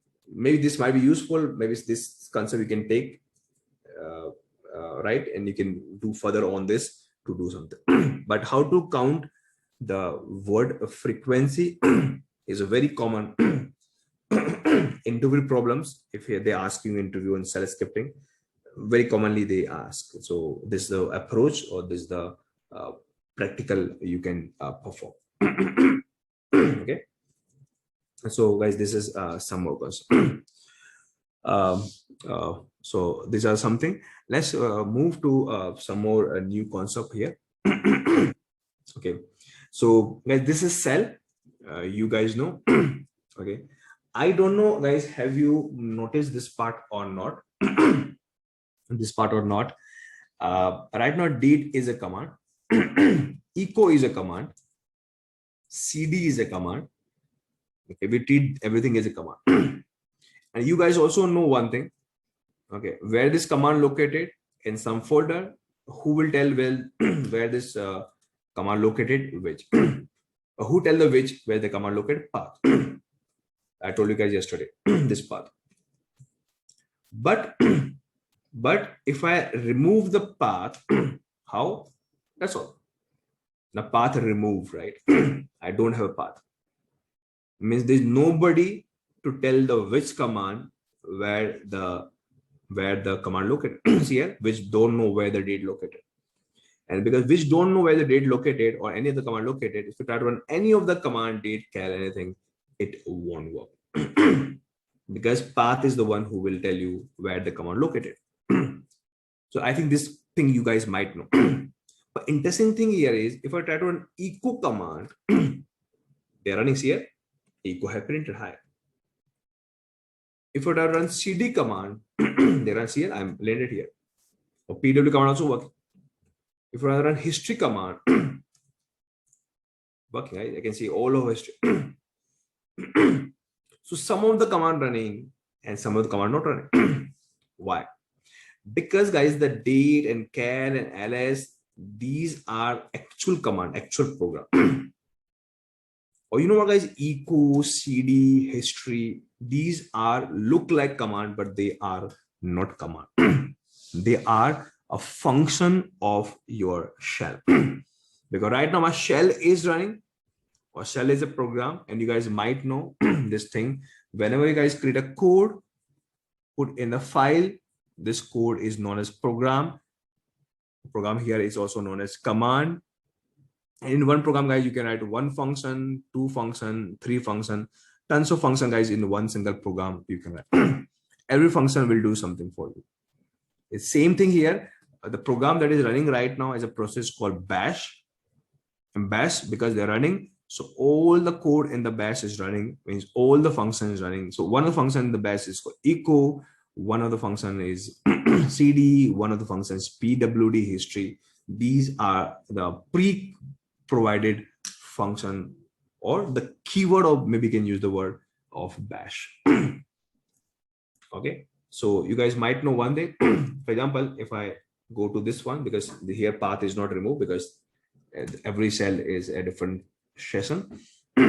So if I run D, you guys know one concept called Linux called tab completion. If I hit tab, so all the command with D come up, or D8 tab DAT come up, right? But here, sorry, if I type double tap here, it will show you. If they work here, in this case, not working. Okay, but here they show you all the commands. For example, if I type E, these are the command of E. But here, if I remove the path and if I try to D and tap, these are the limited commands. If I type E, tap, these are the commands. Okay, you know, because I removed the path, there is no actual command come up. These commands are actually not the command. These are the keyword or the function of your shell. The exit come function we use, else we use, echo we use, do done we use. Okay, so these are the aliases. We also have h history they have, right? So these are the Intel keyword or the function, maybe function of the cell. Okay, because there's no path available, so they never print you or show you the commands. They only show you because cell is a scripting language, so obviously they have a keyword, right? So those things they show you. Okay, so I'm explaining this thing to you because my next topic is how to create your own functions. And if you know, guys, how to create your own function, so if you have path or if you don't have a path, because function would be part of your cell program, so cell always know about the function, and when you want to use this, you can use it. But interesting thing is, it look like history is a command, but it is a function. So same thing, guys, when we create our own functional cell, it look like a command, but technically they are the function. That's the interesting thing. Okay, so let me take back my paths. How? Pretty simple. Let me close this terminal, open new one. Automatically, guys, it reset because everything what I do in the variables, they are temporary. Okay, now everything come up. Now, how to create a function in the cell? Let me show you. So it is so simple, nothing very much much fancy here if you want to create your own function. Okay, So, but what is the use of function? You guys know, I don't think so. I have to explain this point. But if you want some statement you want to keep on running multiple times, so put this entire statement in one box, and that box is function. And you have to give a function a name. Maybe I can give a name called Linux, for example. That's all. That's the meaning of the function. Simple, right? So right now, if you see guys here, I don't have LW command. Obviously, LW function was also not there. So if you want to create a function, right? How to create is pretty simple. Okay, just give a function name, then parentheses, curly braces, and I want my function will print hi and curly brace close. That's all. Your function created. So simple, right? So nothing very fancy here. Now it is your choice what command you want to run. I think now you are very much comfortable with multiple commands. You can put all the commands and further functions also here. So it's so simple to create a function. And now if I run LW, you can see last time it was failed, but now it is even though guys, if you tap L and double tap, they show you all the things here, right? All the commands here, but in this command, you will find a function also. Let's see here, somewhere you will find LW here. So it looked like a command, but it's not a command, it is a function. But even though guys, if I remove my path, date command doesn't work, but LW works here. They print it for you. Okay, so just pretty simple guys, how to create your own function. Okay, now inside the function, what I want to put, that would be your choice. Okay, but let me guys create one code, f.sh, and let me create a function here. Okay, and what I'm doing, I'm printing echo, and I say hi and $1. So what is $1, guys? You know what is $1. Okay, $1 means in the script, if you pass any argument, is come on $1. Okay, and let me also call this function. Okay, so when I run this code right now, nothing come up, but if I pass any argument, example Vimal, they retrieve and print for. So why they are not retrieving? Because I have to run, because this is two argument come up, I believe. So let me make this file executable and let me run in this way. Why it's not coming? Why it is not coming? Any idea? You know why it's not coming? Because understand one thing. Understand one thing. Was small thing I did here. Okay, this argument is a variable, and this variable is a part of your function. Anything that is part of function is a local variable. Okay, and because this is a variable, I have to pass as a argument. Okay, so here I have to pass like this. Okay, then because when you're calling the function, because I told you guys function is a like command. Okay, so this command run with argument 1, and wherever in this function 1 is there, they use it. So this is the thing, because this not actually is part of script, this is inside the function. Okay, so now if I run my script,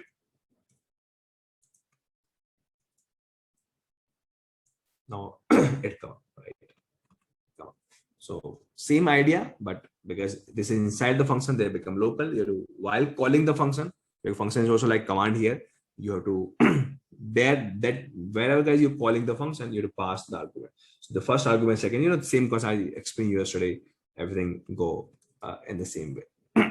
Okay, the one thing. But one more important thing, guys, that you should know about the function, that is very important to know. Let me create a function again in my local system only. Okay, let me run the command date. When they call this function, date command run. Okay, but if we see the exit code of this function is 0. Okay, so guys, now this is not a command actually. Command is a program. Program has exit code. Function has no meaning of exit code, but technically Cell is treating function as a command, so they always try to know what is the exit code. Okay, so how to control the exit code of the function, that is an important point to know. Okay, so guys, can you hold for a second please?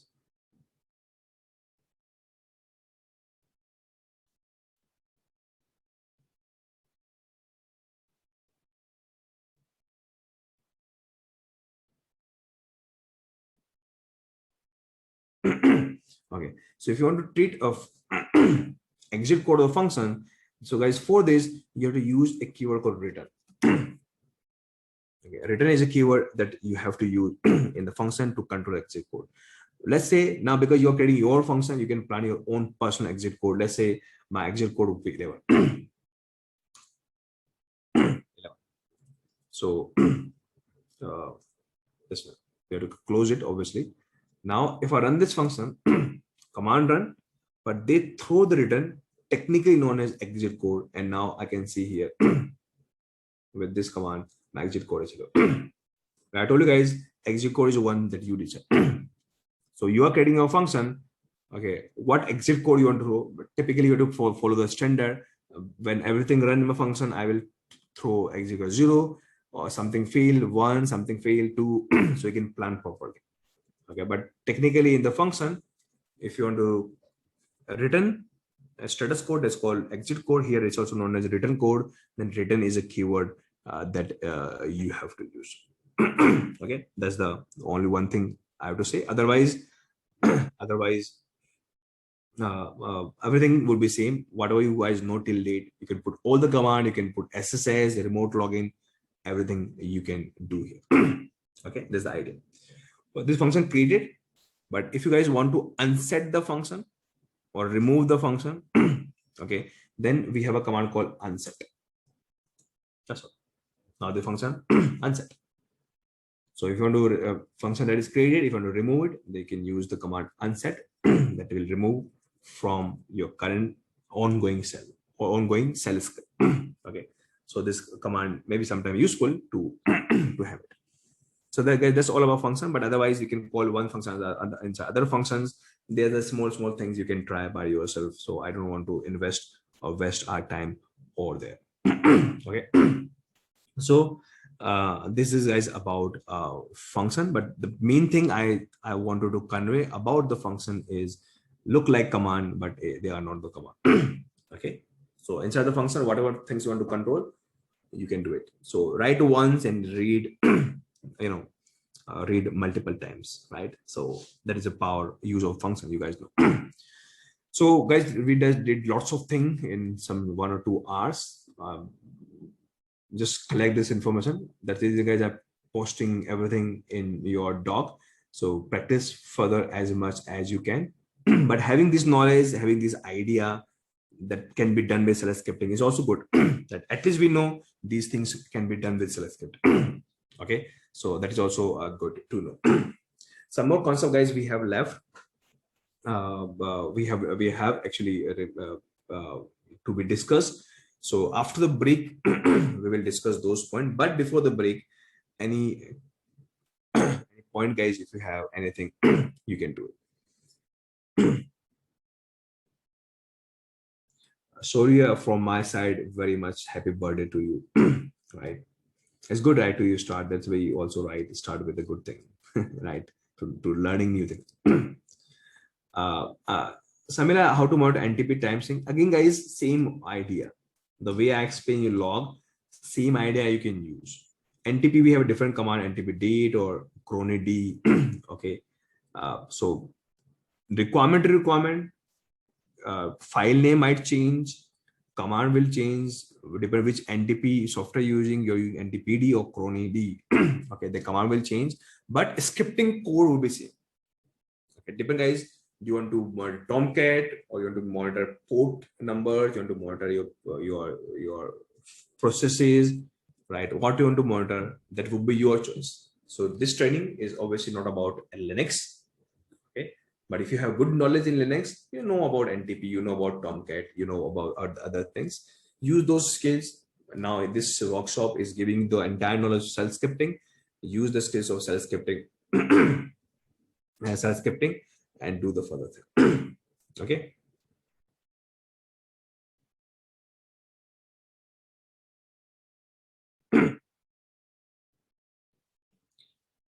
So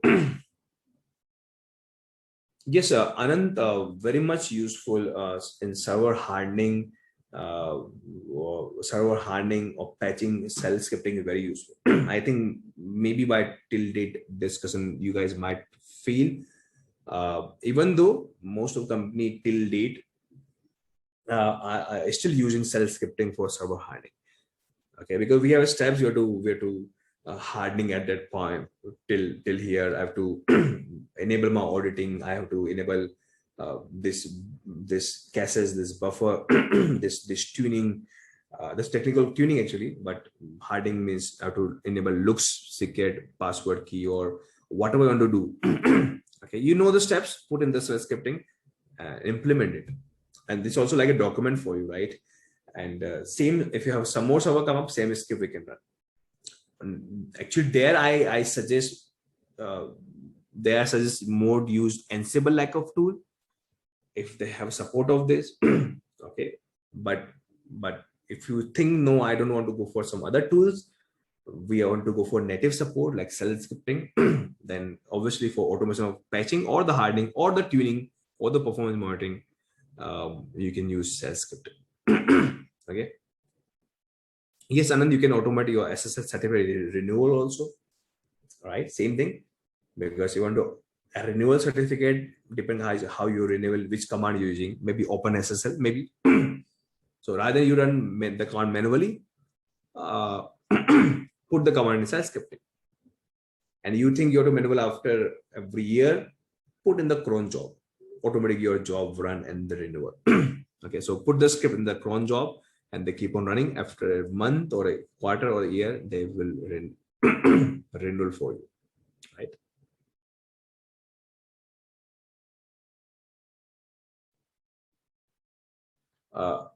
Bhavesh, not only Red Hat, right? Multiple OS also we have in this world who are not Red Hat, but they support Yum command, like AWS, like CentOS, Fedora, Scientific Linux. Okay, so Yum command is not only for Red Hat. So they are known as Red Hat flavors. Okay, so all the Red Hat flavors support Yum command. So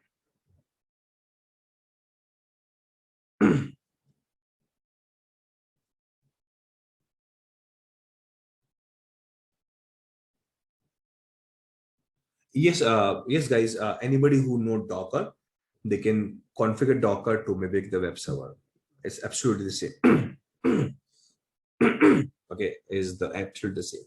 You can use. You can put anything. I intentionally put web server in my issue instance because I wanted you guys generate the log. You guys create my server to generate the log. That is the only intention. Otherwise, as such, no different.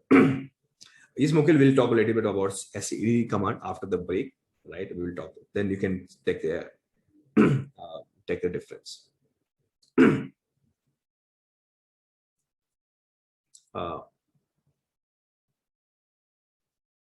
How can we perform the DOS attack? Obviously, I'm not taking on those points. It's good, not good to talk about how to attack. You can create, but you can create your own script. A lot of tools also there in the market to do so. So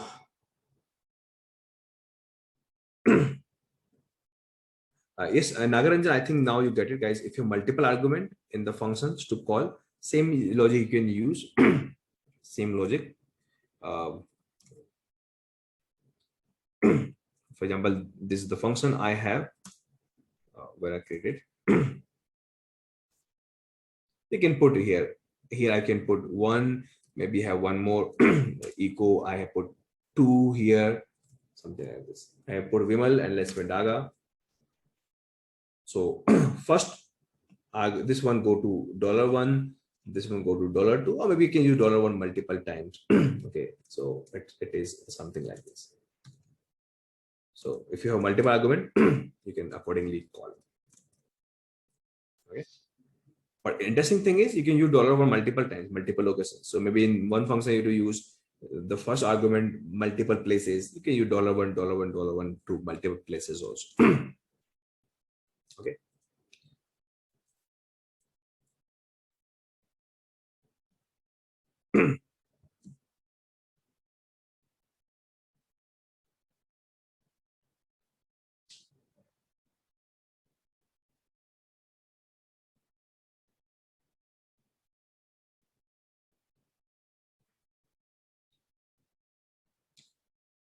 How do you see function care by other like CD, Eco?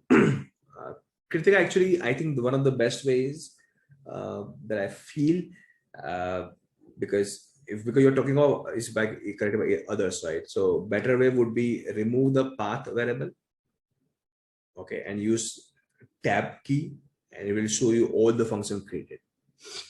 Okay, some function we know it is inbuilt function. Apart from this, would be created by others or by us. So I think this the some typical trick way, but I think this is the best way to check which function is being created.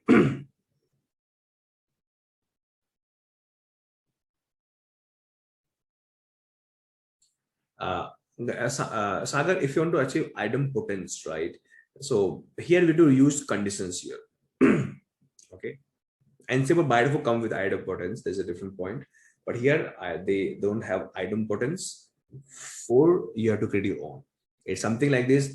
Before you create a directory, just check it. Yesterday I showed you the way hyphen D. This directory created. If created, don't create. Otherwise, create it. So, idempotence in the simple term is a way to check the conditions or test the things before you do anything. If you want to install the software, before install the software, just check software installed or not. If installed, don't use the yum command. Otherwise, use it. Okay. So that is called idempotent. How, if and else we can use for this.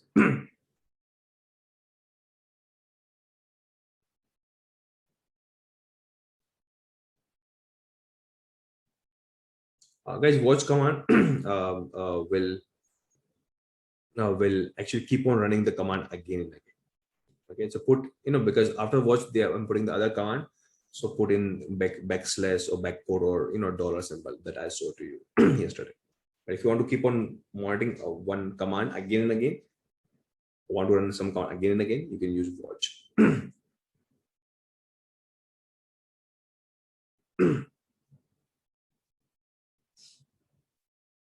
Guys, you can also create your own shell also actually. uh, for this, I suggest to use some other programming language like Python. So you can create your own shell. I created, and some of the training I also demonstrated at point how to create your own personal shell. Okay.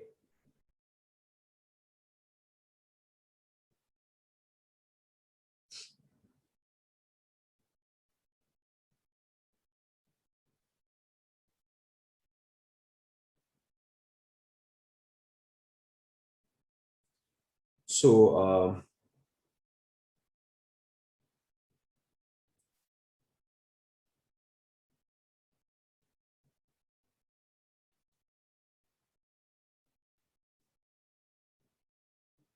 yes, SAD guys, we will discuss a little bit. I mean, the core concept of SAD, don't worry, we'll discuss, right? And that's so, guys. I believe. Uh, I believe. Let's go for a break of around again 25 minutes, and then we'll talk about the next part. Okay.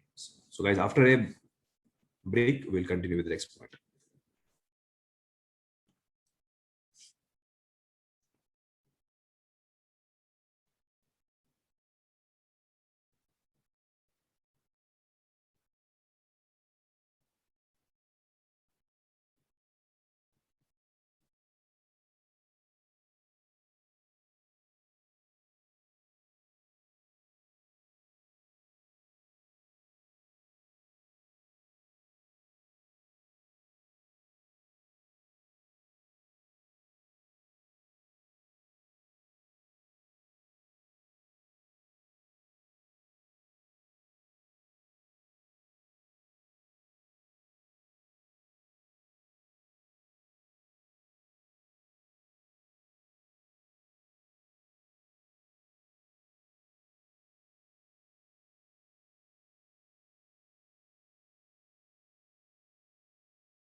So sorry guys, let's continue guys with the next part. Let's explain you some more concepts of cell scripting. Okay, so what I'm doing here, let's say I'm going to create again, let me go inside the same folder. Okay, and let me create one more folder. Let's say this is a folder called data. And let's say we have some requirement for something, and according to requirement we have to create a file. And the file name would be f1.txt, f2.txt, f3.txt till f, let's say 50.txt. So this is my file guys we have to create. Or maybe this may be empty file. So you guys know how to get a file. So I can say touch a.txt or a1.txt. So I can create this one, then I can create this one. So I can create continuous like that. But if you know you want to create something in very much in ordered form, okay, like a 1, 2, 3, 4, 5, 6, right? So it's a continuous number you have. So what can you do, right? In any of the command, let's say I want to create a file 1 till 1 till maybe 40. So here guys, I can give the range like this. Text. Okay. Here I can give the range like this. But for this, because this is the range, I have to put in this box. I think the range we have to give in this one. I'm so sorry. 1 minute. 1 minute, guys. So for I in sorry, I'm so sorry. This is the this is a different language it support. Here we have to give the range like this. Okay.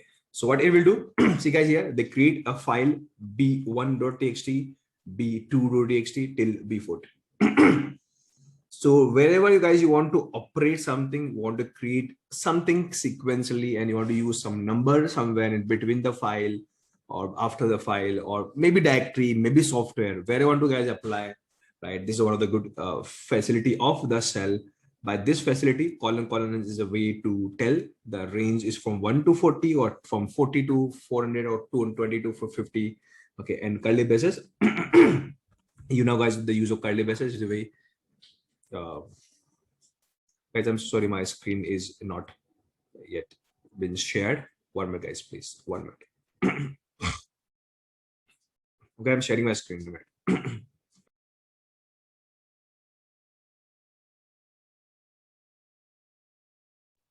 1 minute, guys, please. So let me guys show you again what exactly I had done. So let me create a folder. Let's say data1. Okay, and my requirement is to create a file. Okay, file name will be a1.txt, then a2.txt, and a10.txt continue. Rather keep on type because touch the command line is to create a file.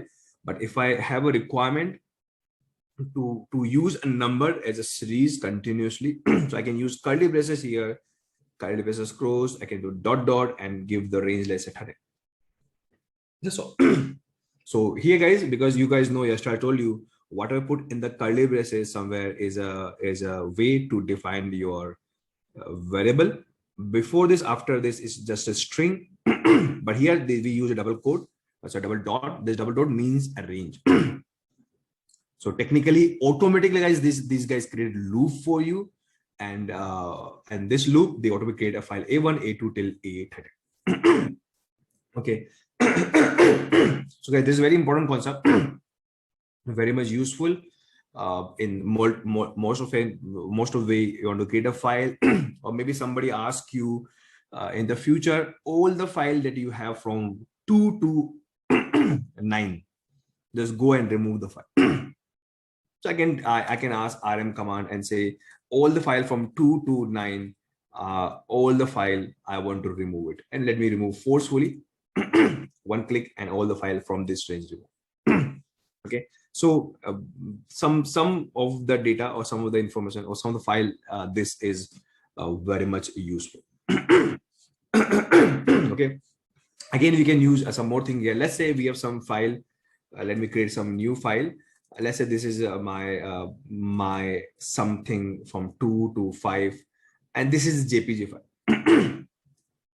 I said this file that you download from somewhere, or let me create some more file. It's called PNG file. Let's say name of the file maybe hello from 20 to 50. So let's say in your server, in the web server, these are the files you have, and our requirement is we have to do something, and a requirement is all the PNG file I want to transform from PNG to JPG. Or all the PNG file that I want, and anybody who know computer vision, a lot of software we have in the market. What I want to retrieve all the PNG file, and we can use some kind of phase detection program. My program will automatically go detect the phase, sorry, and crop the phase and store somewhere. So lots of you can do on the top of this. If you know some other things, obviously I'm not going for computer vision here, but those things you can do here. Okay, but for this, what can you do? How to retrieve all the PNG file? So simple. I know my extension is PNG, and I don't know the file name, so I can use star. Star means all the file, only PNG. Or maybe here's this requirement, only those files that star will have. So only those files are held with, after this any number come up and PNG I can use. So again, guys, here the role of regex come in play. Obviously, guys, I'm not going to discuss regex right now, but I told you I will provide you free classes on regex in next week, mostly in the next week, and there you can understand all the regex concept, and all the concept you can apply here in AW command, in SAD command, or in grep command. Okay, but this thing you can do. But because this is the way we can retrieve all the PNG file. Now I want to remove it, we can remove command, or maybe you want to do something else, right? Okay, for example, let's say my requirement is to rename this file from PNG to let's say GIF. So again, you can use the help of for loop, and so for loop, okay, I'm providing you the list of file, put in I as a variable, do something. Okay, what I contain, they contain first this file. So guys, there's one command called MV. So what the file name come up? Okay, file name come up. Okay, this file name we have to rename. Okay, but here challenge would be let me directly write JPG here to make it little simple, but we can do some extra cut in all the things, cut the things before the dot and add JPG in the last. So those things you can do, but right now I'm doing a very small thing here to save our time. Okay, so what they do, they rename it. See guys, all the PNG file they added JPG. Obviously I want to replace PNG with JPG, that you guys know how can you do. What the file name you had, cut this, get the name only.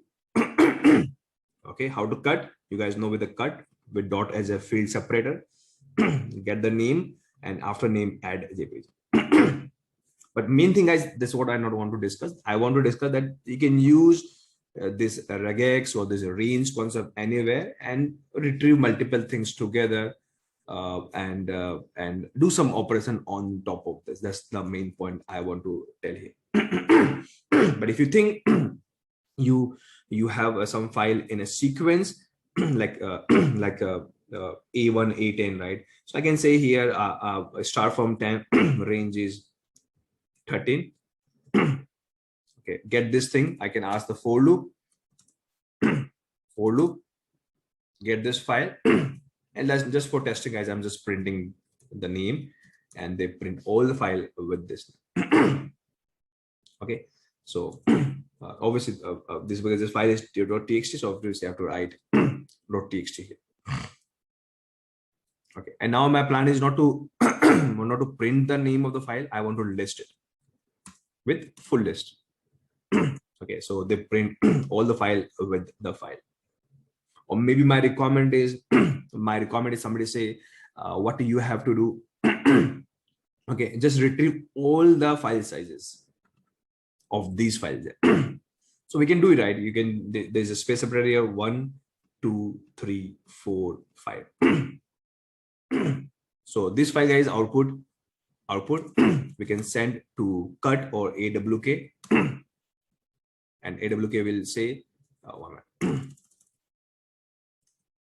will say fifth field. You can go and retrieve. So guys, this here all the files are by size, the size is 0, so all the size come. Then we can sort the file, which is the file size bigger in size, just back up this file, compress this file, or maybe count the total size. So almost all the operation further you can do it. Now you know multiple things and operations, so you can do it. My main point here is to just tell you this operation and try to show you we can fix or fit this operation anywhere, wherever we want. Okay, so this is one more extra concept I want to tell you about the shell script. Right now guys, I'm running all the command in my command line, because you know this command line is shell, but everything you can put in the file. I show you this concept already yesterday. So to save my time or save our time, I keep on posting everything in over here only. Okay. One more interesting thing I just come in my mind right now. Let me go out. This is the file we had created. Maybe this file, or I think this file maybe. Okay, so guys, interesting thing is in this file, we know the total number of lines we have is 5. Normally guys, if you collect some information, this kind of file is known as a data set. In data set, normally every line is a one record. So right now we can see total number record we have 5. And every line guys, every record we have some information. So every normally space is separated. Okay, and in every line we have some information that is called field name or the column name. By chance, normally data set is very much structure, means if we have 5 information here, 5 here, and 5 here. Okay, but this file is very unstructured kind of way. What I mean by this, in the first line we have 5 different information. Second, we have 2, we have 3. Means we have 3 different words, means 3 different information we have. Okay, so what can we do? Okay, there's one powerful thing about in the awk command we can do on the top of this file. And what can I do in awk? We can print all the lines, you guys know. But there's one keyword in the awk called nr. What it will do, it will print all the records. So not print, actually I'm saying they will print the line number of the record. Pretty simple, but sometimes it's very useful. So nr is a one internal keyword of awk. It will tell this record 1, record 2. Okay, they print. But if you want to print a record also, you guys know every record is stored in a variable called 0. So they print the line number with the record. Okay, sometimes very useful because it means awk know your record number. Okay, so here we can use the condition, the way I show you. So I can say nr equals to 3, print record number 3.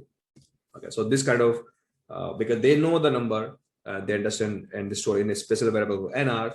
So we can nr means number of record. So we can do this kind of planning. Okay, this is one thing. But one more interesting thing about awk is there's more powerful actually. They know every record how many fields you have. Okay, fields you have. That's very much useful sometimes. And for this, they have one special keyword called nf, number of fields. Now what they print?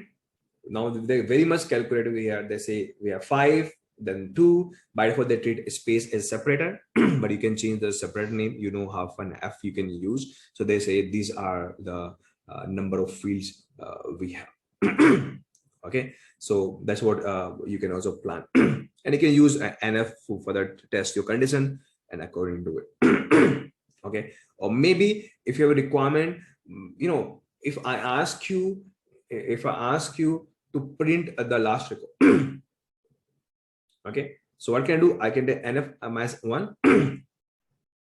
They So for this is not useful for me, but but if I ask and do something like this, okay, so what do you mean by this? Meaning of this is 4 and 2 and 1 means means I am printing second last column of my file. So if you see here, okay, this one is second last, this one second last.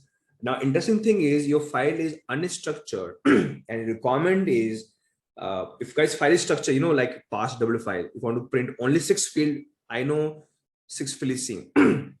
You want to print second last field, I know is always same. But in unstructured data, and requirement is to print second last one, or requirement is to print last one, I don't know what the last number would be. So all the last column of field will be printed. Okay, so this kind of this kind of internal pre-created keywords is so much powerful, especially in the data where it is very much unstructured. Okay, something like that. So you can add an R also, and R also. So they print the line number also. Okay, and maybe you have a requirement only to print line number third. So the print on third line, the second last record is this one is, and now what you want to do on the top of this, you can do it. Okay, so so this kind of thing, guys, you can do it if you know some internal concept what is going on. Okay, and AWK is so powerful actually. I told you AWK is a entirely different scripting language. We are not into AWK class, but I'm trying to explain you as much as possible because somebody asking me to talk a little bit detail about AWK. So that's what I am discussing right now. Okay. Okay, one more thing, some keyword we can use in AWK. For example, if I run AWK here and I ask to print this file, what a file name was, my.txt, they print entire line, right? But if your requirement is to only print last line, where and is a one keyword, so what are output, guys, AWK finally going to give you? What output they're going to give you? On those output, what would be the last line they have, they will print for. Okay, so that's that's what they do. Okay, it means if I, guys, give you one use case and if I ask you to count the number of lines in the file, okay, by chance we know W7L is a command already available in market to count the number of lines. We know it's 5. We've asked you this task, the count the number of lines in a file. We know it's 5, but with the help of AWK. How can you do this? Okay, so based upon our current knowledge, we know these are the total lines we have, and we also know one more thing. It's called NR. They print the number of record. So they print the record numbers, and we know they is to print the record number from 1, 2, 3, 4, 5, and obviously 5 is the last line. It means this is the total lines we have 5.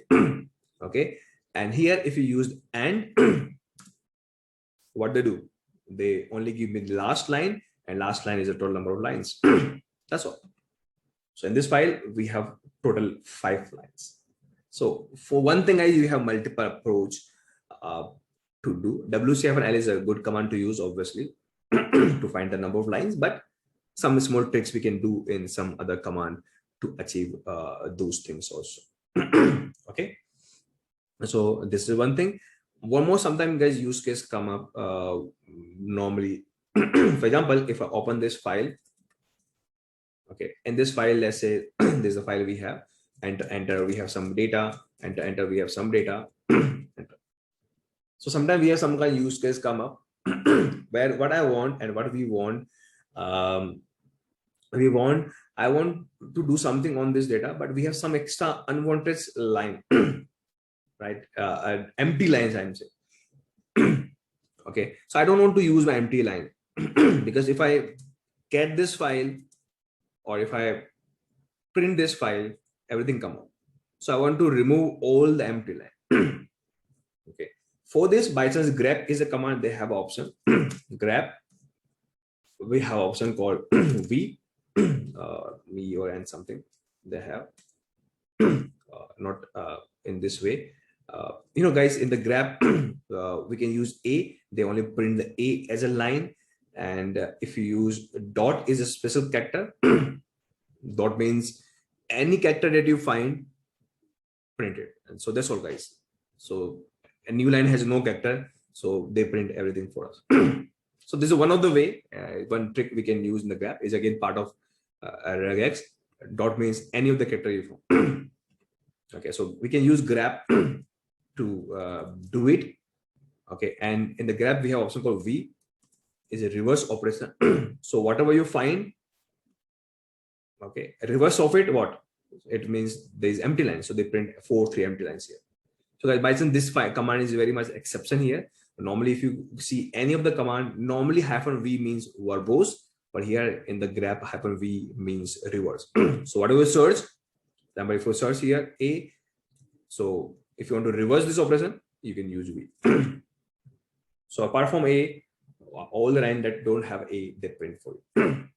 Okay, this grep, and by the grep also have one more option called n. So they also print the line number also. At which line number they find and search for you.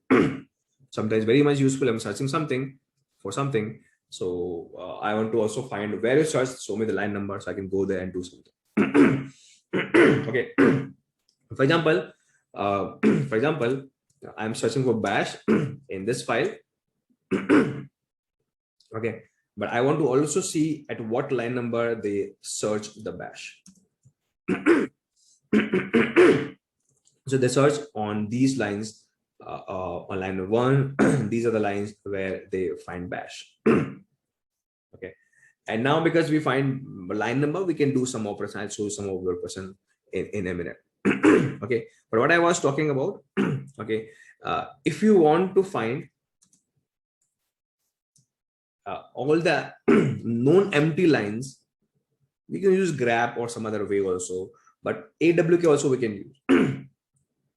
How? Because we know in AWK, if a print this file, obviously in the curly braces, print everything. And we also know one more thing, if you use NF, they tell you the in which line we have a number of columns. So all the empty line obviously have a number of columns 0. That's what we can do here. Now we can use NF and say everything where column is greater than 0, that's all. Print it. Okay, but understand one thing, guys, because here we're doing some operation of greater than equals to, right? We have to do this operation outside curly braces, because inside the curly braces normally we run print kind of thing. Okay, yeah, so that's what we can do. Or maybe we can reverse anything that is equal to 0, print it. I want to see my empty lines, and then somebody asked me to count the empty lines. I can say W7L. So we have told 3 empty lines in this file. So mix match of multiple commands with the help of pipes, you can achieve what you want to achieve. Okay, one more small thing I want to say here. One more small thing, like and is a one keyword. Similarly, we have one more keyword in the AWK. Sometime it is useful, helpful. The keyword is called beginning. Okay, let me show you one small example of this. So there's a keyword called begin. So let me use first print. Okay, if I say print hi, obviously the curly braces have to print. So let's use semicolon. Guys, you know, AWK command need some file to print, but here if I use begin is one Intel keyword. Okay, and by the begin, I'm telling my AWK okay, that I'm not going to give any input as a file normally we give here to you. Okay, you have to start your code from here. Like in the main function, we have some language like C or Java main function. So it is something that begin is like a main function of for this guy. Okay, and after begin, guys, without putting any any file name or data, you can write all the code, because it is a pure scripting language. So AWK also have their own scripting. For example, I can type for loop here. Okay, I can say I equals to one, typical language. This is a syntax we have. I equals to 10, then I plus plus. So they create this loop for you. But obviously, guys, this loop has as such no meaning. Inside the for loop, we have to put something. So I'm printing I here. So they print for you. So begin means they start this code, and this loop will put in the print. Now you want to print I, you want to +3. You can do all those things over it. Okay, just as an introductory level, I just want to tell you that AWK is a pure scripting language. For loop, if else, everything you can do. Multiple example I'll already show to you. Okay, so guys, one example I want to show you over here based upon this concept. I'm not going to explain you those example right now, but it's very important. Interview question, guys. Most of the company normally ask. Okay, so requirement is something like this. We have this file. Okay, and guys, if you notice, guys, this is like a database. Okay, where first is a column name, second is a column age or is a field name or metadata, and one name is we have Alice, one is Ryan, one age is 21, their age is 30. So like is a maybe have millions of record we have, but have two columns. First column name contain all the name, second column age contain all the ages. Okay, this is guys, this is a simple data you have somewhere. Oh, your company recorded this data. Now they have some requirement. Due to some reason, they want to convert this data, also known as transform this data into this format. Okay, so name is my column name. So name, and all the name will print after this, like Alice or Ryan. Then second is age. So this is first column, the second column, and 21 and 20 or 30. Okay, so guys, right now this data is column oriented data. I want to convert to row oriented. It's so much important, guys. Right now I'm not going to explain you, but anybody have no idea of NoSQL. So NoSQL concept, guys, purely based upon the performance. If you just change the row to column to row oriented data, depend upon what kind of data you have, a huge increase in the performance going to happen in terms of read and write. So no, I'm not going to explain you this point right now about NoSQL. Yeah, anybody want to join more NoSQL? So there's one MongoDB training, workshop, the way I'm doing right now, self-scripting. Then I'm going to discuss a very detail about NoSQL in next weekend. This workshop of MongoDB, by chance, if you want to attend. Okay, but right now my requirement here is so I just want to, you see, guys, the data is like this, vertical. I want to convert it horizontal. This is called row oriented way. Okay, how can you do this with AWS? So if you take this thing as a homework for try, but this is very common, sometimes also not very complex interview question they ask you, but based upon my current explanation of NF or NR or begin or for loop or and, you can mix those guys together and do it. For example, one script I already created here. Okay, this is called z.ss. If I run this script, guys, here they convert it. They convert it. Okay, so this is the requirement, and this script is doing. And if I open this script, I'm not going to explain right now. Okay, but this is the AWK command. Okay, start with this one, curly brace start, curly brace close, this one. Or here I use for loop, they have NF, NR, doing something like swapping all the things, and also guys, also capability to run some scripts like we ran in the beginning. I'm sharing this code, or maybe guys, this is very common interview question, guys. So this code you will find in net also. So nothing is special about this code, but based on my discussion, right, I just try to read this code and try to understand this code. Don't try to copy paste, understand this code and build it. It's pure for loop and just pure manipulation here and there. Okay.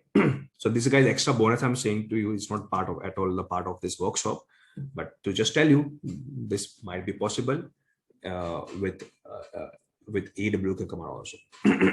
Okay. So to convert our data and from column oriented to the row oriented, this is the way we can use. Okay. So guys, there's a lot of things about AWK we have discussed, but I think this much knowledge as scripting guys in the AWK might be enough. Okay, but it's a base we have created. Any other things you want to build on the top of this that you can build. Okay, let's move and tell one more command, guys. It's very much useful. Okay, so command is let's tell the requirement. Okay, so right now, guys, this is the file. Okay, we had created a lot of user. Okay, you know, guys, when I log in with user called, for example, Chris, by default, guys, after Chris login, they got a terminal in the CLI, and by default, shell Chris get is bash. Why? Because it is written in this file. So this file decide which shell we provide to the user. So it will not like this because you are Linux, you use bash. Okay, so your this file is the one who decides. So whenever any user log in, okay, they come to this file and say which cell we have to provide. So here we write bash, that is a reason bash provided. But if I change to sh, when this user log in, you will have sh cell. Okay, this is guys one concept of Linux. Okay, now what our requirement is, I want to change the shell of my user called Chris. I want my Chris will use SSL. Let me show you about the Chris. Let me change my password to show you. Okay, so I may change the password here. And so one more thing, guys, by chance this command, if you talk of pass WD, okay, when I run this command, there's some more command like this. Okay, they are the interactive command. Means when you run, they always interact to you as a human being, and you have to manually type from a keyboard, from Eastern input, okay, and hit enter, then only it works. So that's okay, that's good. But in the automation world or scripting world, normally we don't like interactive command. Otherwise, if you type password command in the loop, every time they ask you password, and you have to properly interact with these guys. I don't like those things in the automation world. I want automation. Thousands of command we have, one click, they run automatic for me. I don't have to manually interact with this guy. Some of the command we have, like date command is not, ls command is not, cal is not, they directly run it, they're not asking anything to me. So if you want to convert pass w command as a non-interactive, okay, what can you do? Okay, so we can use echo and say my password I want to set red hat. Okay, so I'll tell my echo, okay, pass this information to this command and ask this command to change the password. Okay, so you guys know our pipe. This command give the output. This output go in pass WD. Pass will take the input the way I'm typing for my keyboard, and they will change the password. Chris, that's what I wanted. But guys, this time they feel some error come up. Why? Because pass level command has the capability to take the input, but here they asking you 2 times. Plus, after ask, you also tell the password pass level command to change the password of this user. And for this, if you see the manual of pass WD and search, do you have any way to take the input from standard input? So you can find one option called stdin. It's here. Okay, that's what I'm take the input from standard input, especially at type. So because this command support, not all commands support, but most of the commands support this. So what can we do? We can tell the password command, take this input from string input. That's all. It change update successfully, right? Now this is a one is command with a known interactive. I copy this command in a script. When I run in the script without asking the password again and again, they change the password for you. Okay. So, and how to put in the script, you guys know how to do it. Okay. But technically, finally, my password of Chris changed. If I log into the Chris user, the shell that you get, guys, is bash. Okay. But my plan or our requirement is we have to change the Chris shell to sh. By in my case, SSL is available. We can use C here is available. Okay, how can we change? One possibility would be I open this file, search for user Chris, and manually go and update this string, okay, or this stream. Okay, but again, that would be manual way, but I want this thing to be automated. So what I do, again, I ask the grab, search for the Chris in this file. And I already told you, there might be some more user with the name Chris1, Chris2, Chris3. So I can use any user start from the line and in the column, because we have column here, only search for those names. Okay. So guys, grep will help you to search the thing. Okay. But our requirement is, even though you can use AWK also to search, right? How? Let me show you same practical with AWK. I ask AWK, go to this file, okay, and print something. Okay, what to print? Here, I'm not saying anything. They print entire lines. But if you ask AWK to search something, right? So guys, AWK, we have syntax called double slash. And whatever guys you write in the double slash, for AWK, this is the way to tell that what I put in the double slash, this is a string, or right word would be, it is a pattern to search. And when I find this pattern, print it. And why I'm saying pattern, if I type only KRI also, they search it. They're looking for the pattern. Or because we know this is a pattern, guys, whenever guys you're talking about pattern, right, you can put all of your regex knowledge. So I can say here, whenever you find Chris in the starting line till colon, such code. So this command is exactly equals to this command. Okay, accurate this code. So you can use any of the way, whatever you feel like. Obviously, AWK give you more maturity, more options, because they have their own personal scripting language. Okay, so comparative for me, AWK is a little bit slow sometimes. Grep is a very handy command. Very quickly just go and run the. So it's all your choice which one you want to use. Okay, but point here is my requirement is a little bit different. Okay, my requirement here is I want to change bash to sh. How we can do? So guys, if you want to edit some string or some pattern or some stream, then the concept of SED come in play. It's called stream editor. Okay, it's not a string editor, it's a stream editor, but they are editing the string for you. So what can I do? I can use pipe, provide this output to SED. And again, we have to write two things here.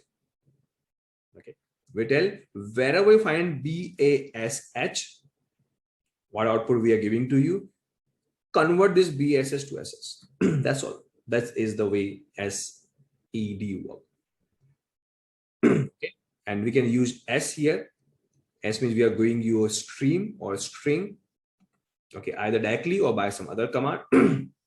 So when you find any string, right, just search for every line, and when you find a bash, replace with SS. That's here. When they find bash, they replace with SS. Okay, but only point challenge here is they are only changing in the output in the console. They are not updating finally in your file. What I mean by this, they're not updated finally in your file. You see here, it's still where it is, Chris. still bash. But if you want, SAD will also finally update in the file or for you. Okay, so for this, what can we do? Again, we can write STD in this way also. I can tell directly my file to SAD rather than we can take the help of grep and AWK. They also have a power to search. How? I say just go and search all the string, all the string means all the line, where you find bash. Okay, bash. Okay, replace this bash with SS. Okay, so this also way. So where guys, in this case, where they find bash, they replace everywhere. See here. Okay, but what I want, let's take in this way. By chance, I know my file name, file name. Okay, and guys, in the cat we have option called n. There's one option by the cat command you have. They give you line number. Okay, so line number here we know about the Chris is what 63. Okay, so cat also have option to print the line number by chance. Okay, so what can I do? I'll tell my set just go to line number 63 and there only update this here in line number 63 where you have the Chris, where it is they update this one only. So you can be very much specify which line number you want to update, or maybe you can give the range from 63 to 65. In this line range, if you find bash, okay, replace with SS. Replace with SS. But there might possibility we might have some user, let's say GI bash 1. Okay, so this is a user we have. STD guys also work in a pattern, means whenever they bind bash, they replace this guy. Okay, so it is what happened if I use STD again. Okay, so where they find bash, they replace SS. So technically, my username changed. That's not what I wanted. I don't want this. Okay, so I want they only change my my shell. And I know because my shell name always come in the last of the line as a last word. So here we can use pattern regex here. And if you guys want to tell anything start of the line, this symbol we use. If you want to tell anything end of the line, this is the symbol to use. So guys, here all the regex logic you can write here. Parenthesis, wildcard, meta character, whatever you know, you will know, you can put it. Put here. Now guys, he's here only. They see last one and they replace this. Right, so that's what you can do here. One more small thing I just want to tell about this command. Let me again run the same way. Okay, and just one thing guys, by chance in this line we have bash come 1 time, 2 time and 3 time. STD command guys by default work in this way. Whenever they read in a file and if they find bash, right, as a first occurrence, they won't go and second one. They stop there and they start moving to the next line. But if you requirement that in this line, wherever you have bash come 1 time, 2 time, 10 time, okay, and n number of times come up, replace everything. Before this, you have to use a global option called G. Okay, we can use global option, and this global option will will help you in this context. So here, in any line, this pattern match n number of times they will replace everyone. So here the use of G come in play. So likewise, there's multiple options we have guys, but these are very commonly used concept. I just want to update you. Otherwise, you can just go to manual and do the things. One last thing that I want to show you here is, let's say I want to replace SS only on line 63. So they replace. But guys, they only replace while doing this command and they print the output in the console. Internally, this is not updated in the file. So if you go to line number 63, and guys in the VI, if you actually want to go to line 63, use colon 63, enter, you directly land it here, but it is not updated in the file. Means they only run on the command line and they show you output in the command line, but finally your file is not updated. So you want to update the file also, there's option called I. I means now this output doesn't come in the in the screen.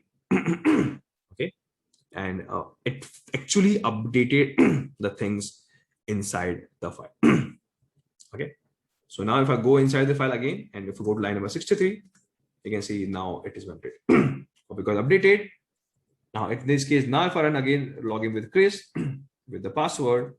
Now this time they have shell called SS here, or maybe you can use echo $shell. They have the SS shell. Okay. So different guys, what you want to do. So let me share this entire history to you with all the commands. So likewise, they have more options in the SCD, but these are the main and commonly used option in SCD to work on, right? But finally, the motto of SCD is to replace the string with something, and what to replace. Is decided by this one. And here guys, you can write all of your pattern matching or your regular expression guys, you can put it. One more thing I want to tell you here is, let me run in this way. Okay, so wherever the guys they find best, they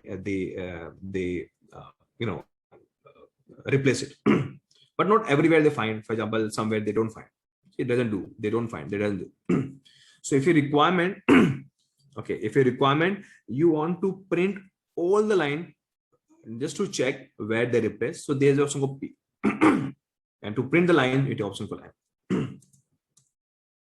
By this command guys, they only print those lines where SCD can't work. Okay, for example, let me only want to replace, let's say, line number 63. Or because they are replacing only line 63. Line 63, so they print that line only if they have replaced that. Or like maybe 64, let me check.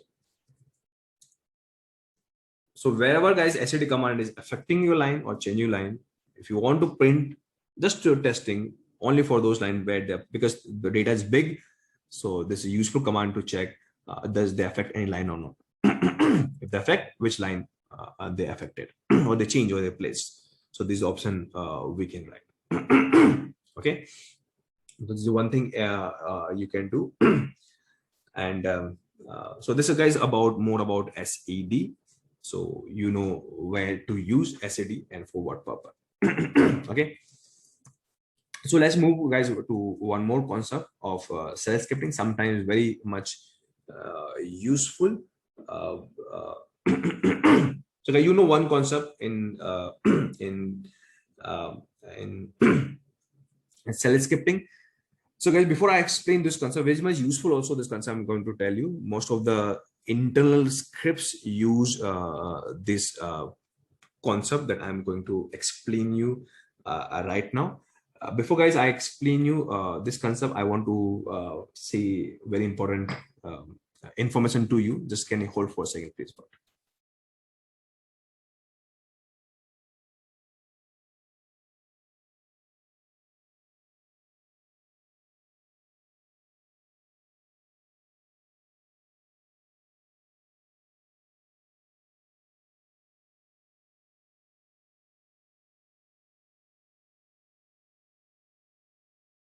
Okay. So guys, one very important announcement for you. Okay, and in this announcement, guys, I am me or my company and our community known as IIEC is a big community. Under this, we are running multiple different campaign. Okay, one of the campaign guys, last year we started, it's called IIC dot, that has a great purpose. Okay, so when that lockdown started last year 2020, so under this campaign guys, because of the shelters or food issues of the laborers and all, you know, they separated, migrated from here and there. So under this campaign we help a lot of guys in the terms of food. Okay, and we run for some times and try to help as much as we can, right? Again, because guys, because of this again current scenario in India and almost in all the cities. Okay, we again initiate this campaign right now, but this time the motto is very different. Right now we have a great team. First of all, guys, I would like to congratulate, or even though I can say I want to salute actually all of my volunteer team who is working very hard. Even though, guys, this campaign we started day before yesterday, we actively working from yesterday. And I think we have around 150 and 200 plus volunteers. Okay, mainly the one from, especially from my different batches. They are actively working like anything. Their work has no word to say what level of at what level, guys, these guys are working like anything. So what actually they are doing under this particular initiative of DOT under IISc community, what exactly doing, guys? Right now the biggest challenge is biggest challenge is, yesterday we had a some requirement come up. Okay, some lady was pregnant of 8 months, and she was very critical situation because of this COVID, and she need plasma. So this volunteering, guys, that they are doing two duty here. One is they are getting these requirement, and they are also finding the resource. So this lady come up, they had this requirement of plasma. Okay, so this volunteer team collect this information, right, somehow, and they have other resources also. They keep on searching also and trying to connect, and we also helping, guys, from our resources also to try to connect who would be the donor. I think for O positive something, right, for the plasma. And we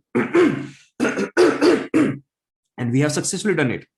So I feel very happy that maybe not I'm saying everyone we can help, but as such, if we can sum of the life, right, guys, it's not a small thing, is a life of the entire family, right?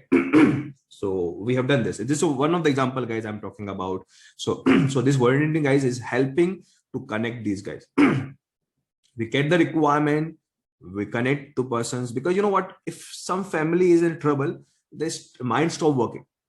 They forget their connection. Right, they don't know when and to whom to achieve, to approach. Government is busy in their work, and they're doing their best, right? But for the common person, to whom they contact, right? Everybody's in the critical pain. Okay, so we thought to create this big team, okay, to take the requirement or to fulfill the requirement. So this is the need, guys. Sorry, this is the help I need from you, because I feel bigger our network is of volunteer, more we can reach. Okay, and more we can search for the resource. Everybody has their own connection. Somebody has their doctors in the family. Okay, somebody has, they know the resources where they find in their city. So we have a volunteer from all the states across the India, almost all the cities, and they are working very hard. Means 24 hours they are working. I've seen Preeti ma'am also there with them for 24 hours. I'll also try to support as much as I can. Okay, but for me, this is the most important initiative for me right now. Okay, so what we are doing, plasma is one of the example. Yesterday, guys, we got a requirement of emergency ICU bed. Right, we provide the ICU bed also. We had a comment come up yesterday about injection. Okay, so we'll try to connect these guys with injection. So all the things that is critical, not for food that anybody can arrange, but the critical things that we need, these guys need right now. So our volunteer team is helping them out. Okay, and one more, guys, thing we are doing here, there might be possibility, again, this requirement also come to us. They say we are poor family, right? And now we doctor said to go for injection. Maybe somehow we can find the injection over here, but the challenge is the challenge is we don't have so much money to buy the injection. because now you guys know everything go in black. Okay, so we have injection, but they are in the black. So I'm not against I'm not fighting right now for the black and white, because we are in a different critical situation. Okay, so what I say, if finding the black, go and buy it. Life is first, black and white we will talk about after, later. Go and buy the injection and do your further process. But challenge for these poor guys, how to buy of injection of 70,000, 1 lakh, or whatever the guys they are selling. Okay, so for these guys, under ISC, we are launching one workshop.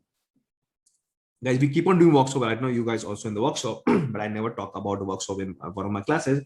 But this workshop is very critical. So I intentionally pick one topic in my workshop, that the topic, let's say XYZ, this topic, and I picked the one topic very intensely that I believe almost everybody want to learn, because this is one of the topic or tool or technology that almost in all the job industry they are looking for. So anybody who register for this workshop, they get this content somehow in their job, in their requirement, in their current projects, or maybe for the future grooming of your of your career. It will help you. And in the market, they are charge you like anything for this topic for the workshop. So I trying to arrange this workshop just in 100 rupees. Okay, so that most of guys try to join this workshop. Okay, so for them who join this workshop, in just 100 rupees, just 100 rupees, they get a lot of content. Okay, so I'm not asking guys free charity from the public, but this way, guys, I'm trying to arrange the fund as much I can. Plus, we guys from Linux also, guys, we are adding a lot of fund from our side as much as we can, and those fund, guys, we are investing on these people.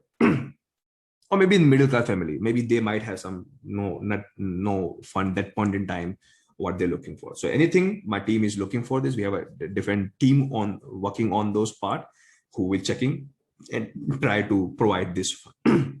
Okay, so name of the workshop, guys, Salesforce. But guys, you know the topic and the value of this tool in the market, and I try to touch as much as content the way I'm doing in self scripting also.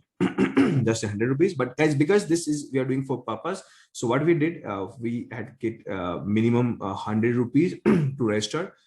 By chance here we give the range of maximum 1,500. So anybody anybody who think they can register themselves on 200 rupees, 300, 1,500 is the maximum limit we have put there. Okay, so depend, guys, how much you invest. Technique content will be same for all, certificate will be same for all, but your entire money will go to these guys. So this workshop we launched for the purpose. Otherwise, I never come with the workshop Salesforce open market, right? But I open because I can arrange much money, more money to help as much as I can. Okay, because we also are helping guys from our fund, because obviously nobody has an unlimited fund, right? Okay, so more people we reach. So my guys final see and ask from you is two things.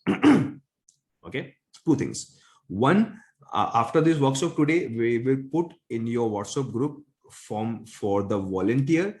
If you want to be volunteer, okay, it means we have more guys, more connections, more reach, so we can reach to these people, right, who need resources. If we can go for these people where we have resources available. Maybe doctors, maybe their doctors sometimes want to go for online consulting. So maybe somebody, if have consulting come from the doctor, because most of guys feel feel affected because of fear.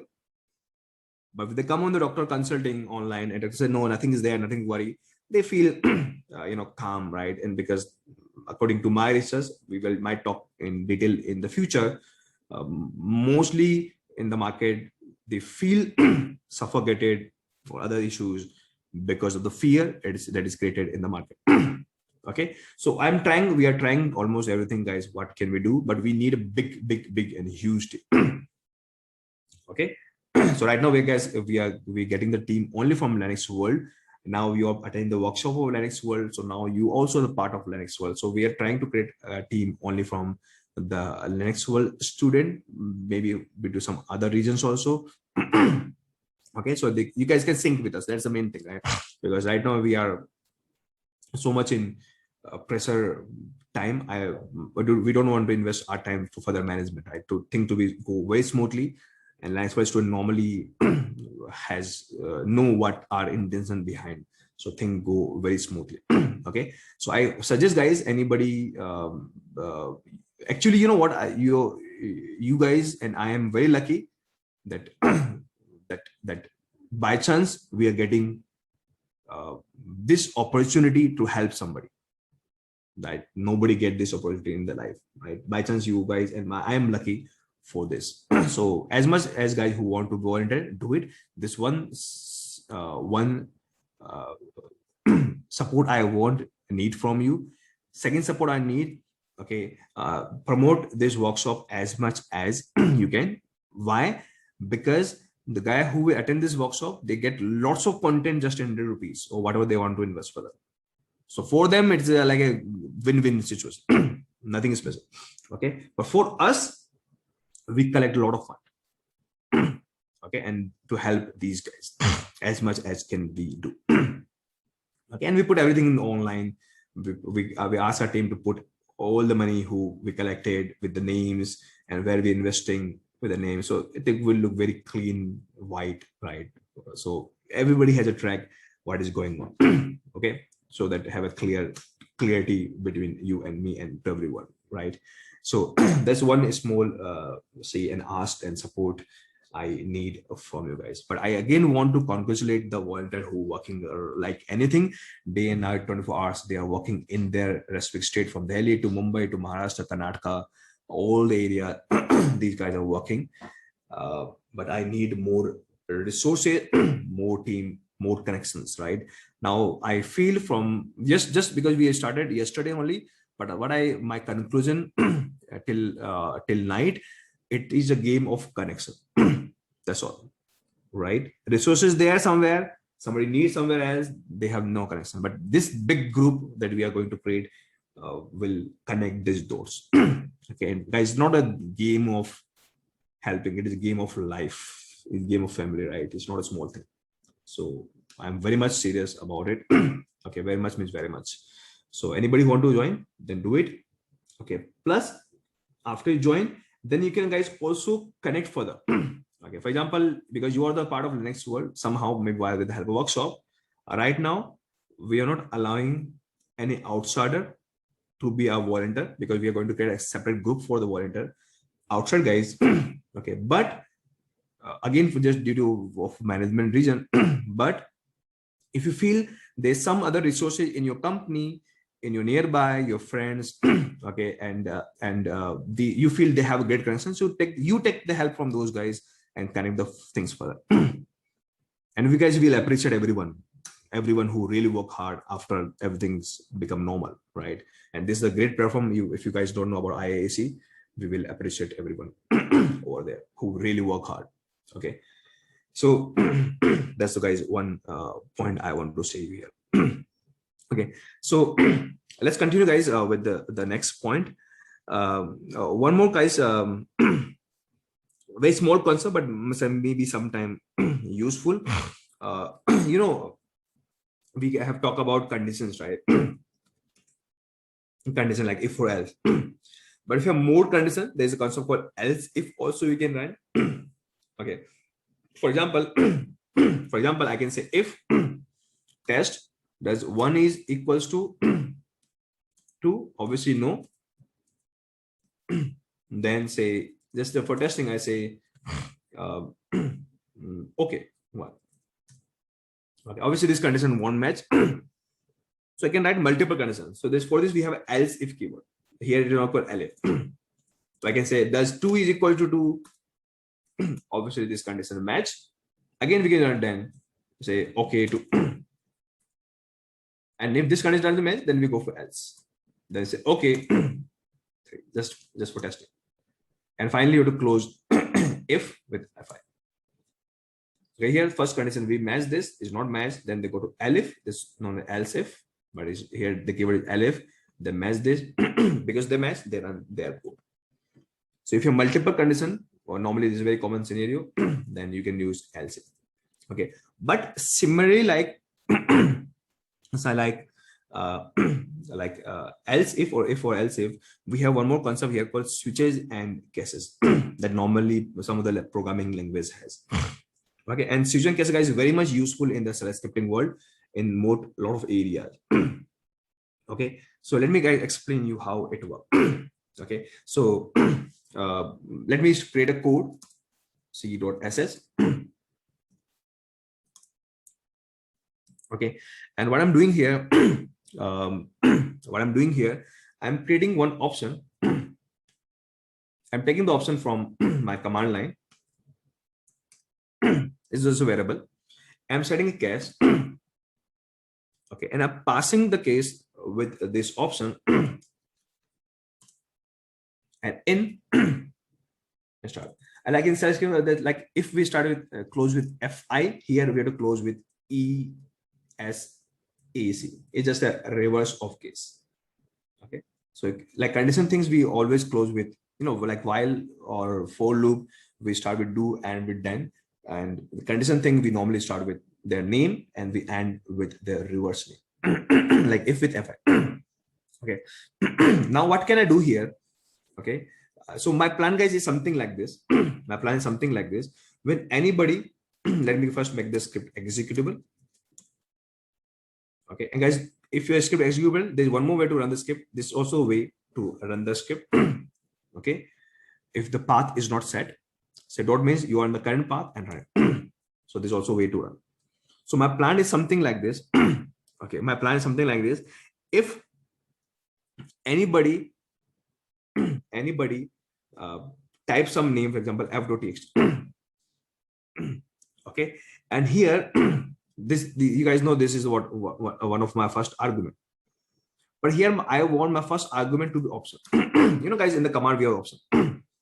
If somebody type f, do this. If somebody type d, delete this file. Somebody type l, list this file. And something like that, ls. Let's say this one. So ls work normally, but if you type ls l, they do long list. If you type l I, they show inode number. So technically, I want to create a script like ls where I can pass argument. But what to do with this argument is will be decided by the option. So I want to do something on the option. If somebody pass -l, do this, -i, do this. So something like this I want to create here. So it is again like else or if. We can use else of if or else if also here, but I'm going to show you this thing with the switches and cases. Okay, so here, so that's what I use the keyword variable called option. And when the one option come up, okay, here I check the condition. Okay, if somebody pass -f, this syntax actually they have. So in this case, I will print I know f, so just for testing. Okay, then I write one more condition here.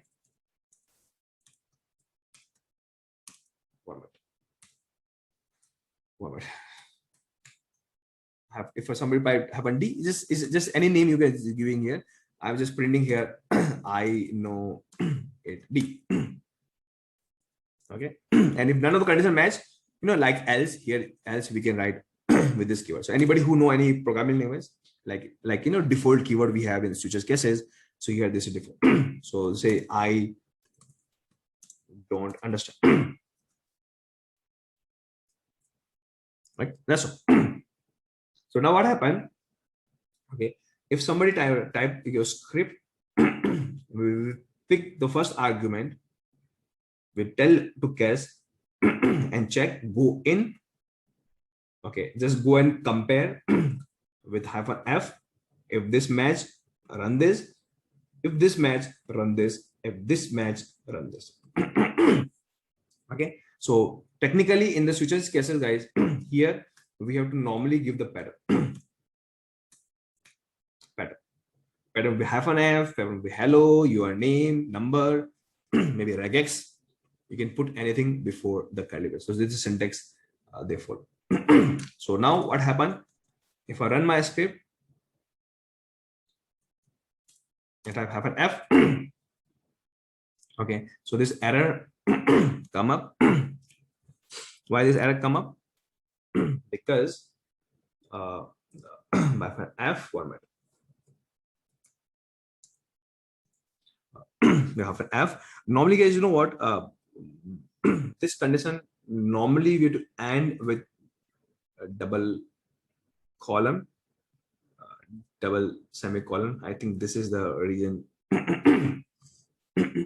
why they're giving this error. Yeah, this is the reason. We have to close this one with the semicolon. So this, I know you type F, I know you type D. If you type some other option, you know, some command you type some other options, they so I don't support. So that's what they printed here. Okay, but to make it this script more useful, so let's say if I have typed some file name, okay, so they also pick this argument also. So how they pick? So I say if somebody type F, okay, so do one thing, okay, just go and try to find does somebody type argument 2. If they find stored in a variable, let's say file variable, okay, and because this code become bigger, so I can type my code in this way also. This first line, second line, and end the line. So if somebody type option -F, if this case go and retrieve argument number 2, and just for testing, I know F and your file is .file. Or maybe whatever F means to you, you want to forcefully remove the file or delete the file, whatever your case would. Okay, so that's what you can add. So if type F, okay, I know your file because I haven't passed the file names, but if I type f.txt, just I know you type this file. But if you change the option like D, this I know D, but nothing I'm doing there. So technically, if you have a script and you want to manage your options in the script, this is the way you can plan. This is the way you can plan. And guys, this is a very common thing you see when sometime we type something, or you know, something you can also type this. For example, if somebody type a script with nothing, or with some any other option that doesn't support, to rather I just give the option don't support and understand, you can create a little bit more clear answer. Right here I can say something like this, that if you want to use my script, just I'm printing something. So only option that I support is -F, okay, or I support -D. So better give the clear information to your final customer, right? So these are two options I support it. Or maybe I can give, I support this option with file name.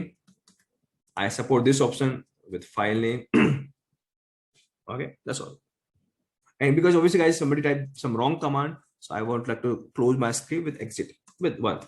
So if they want to track also in the future, that you can track very clearly because they stop not properly used, so exit 1 command. It means suppose I will use my script, all option they say no, I don't support this option, I support. You know, sometimes in most of the command you see if you type wrong name, this error come up or this error come up. So it's very clear if they say you want to use, just go and give some file. So accordingly it will work.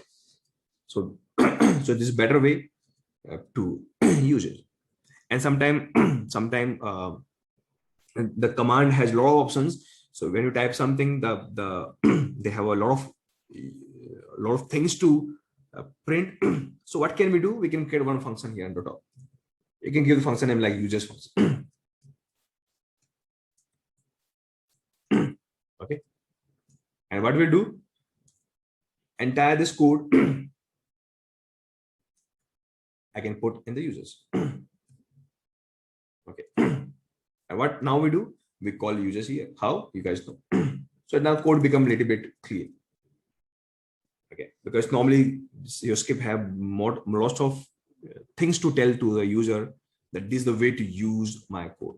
So guys, in the side scripting, guys, this concept is known as users. That is the reason I use a word called users, but it is a name you can give anything. Okay, but it's a better way to manage the thing. So now it's working good, but if I write some other options wrong, they say this is the way to use my, my script. Okay, so that's what you can create to manage this, create extra function to do it. So guys, this is a good, very good example to to to create the use the switches and caches. Okay, so use the switches and caches and manage the options. Okay, so that's what we can do. Or we can do more option like F, D, all the things. But this is, guys, very common thing in shell scripting world, right?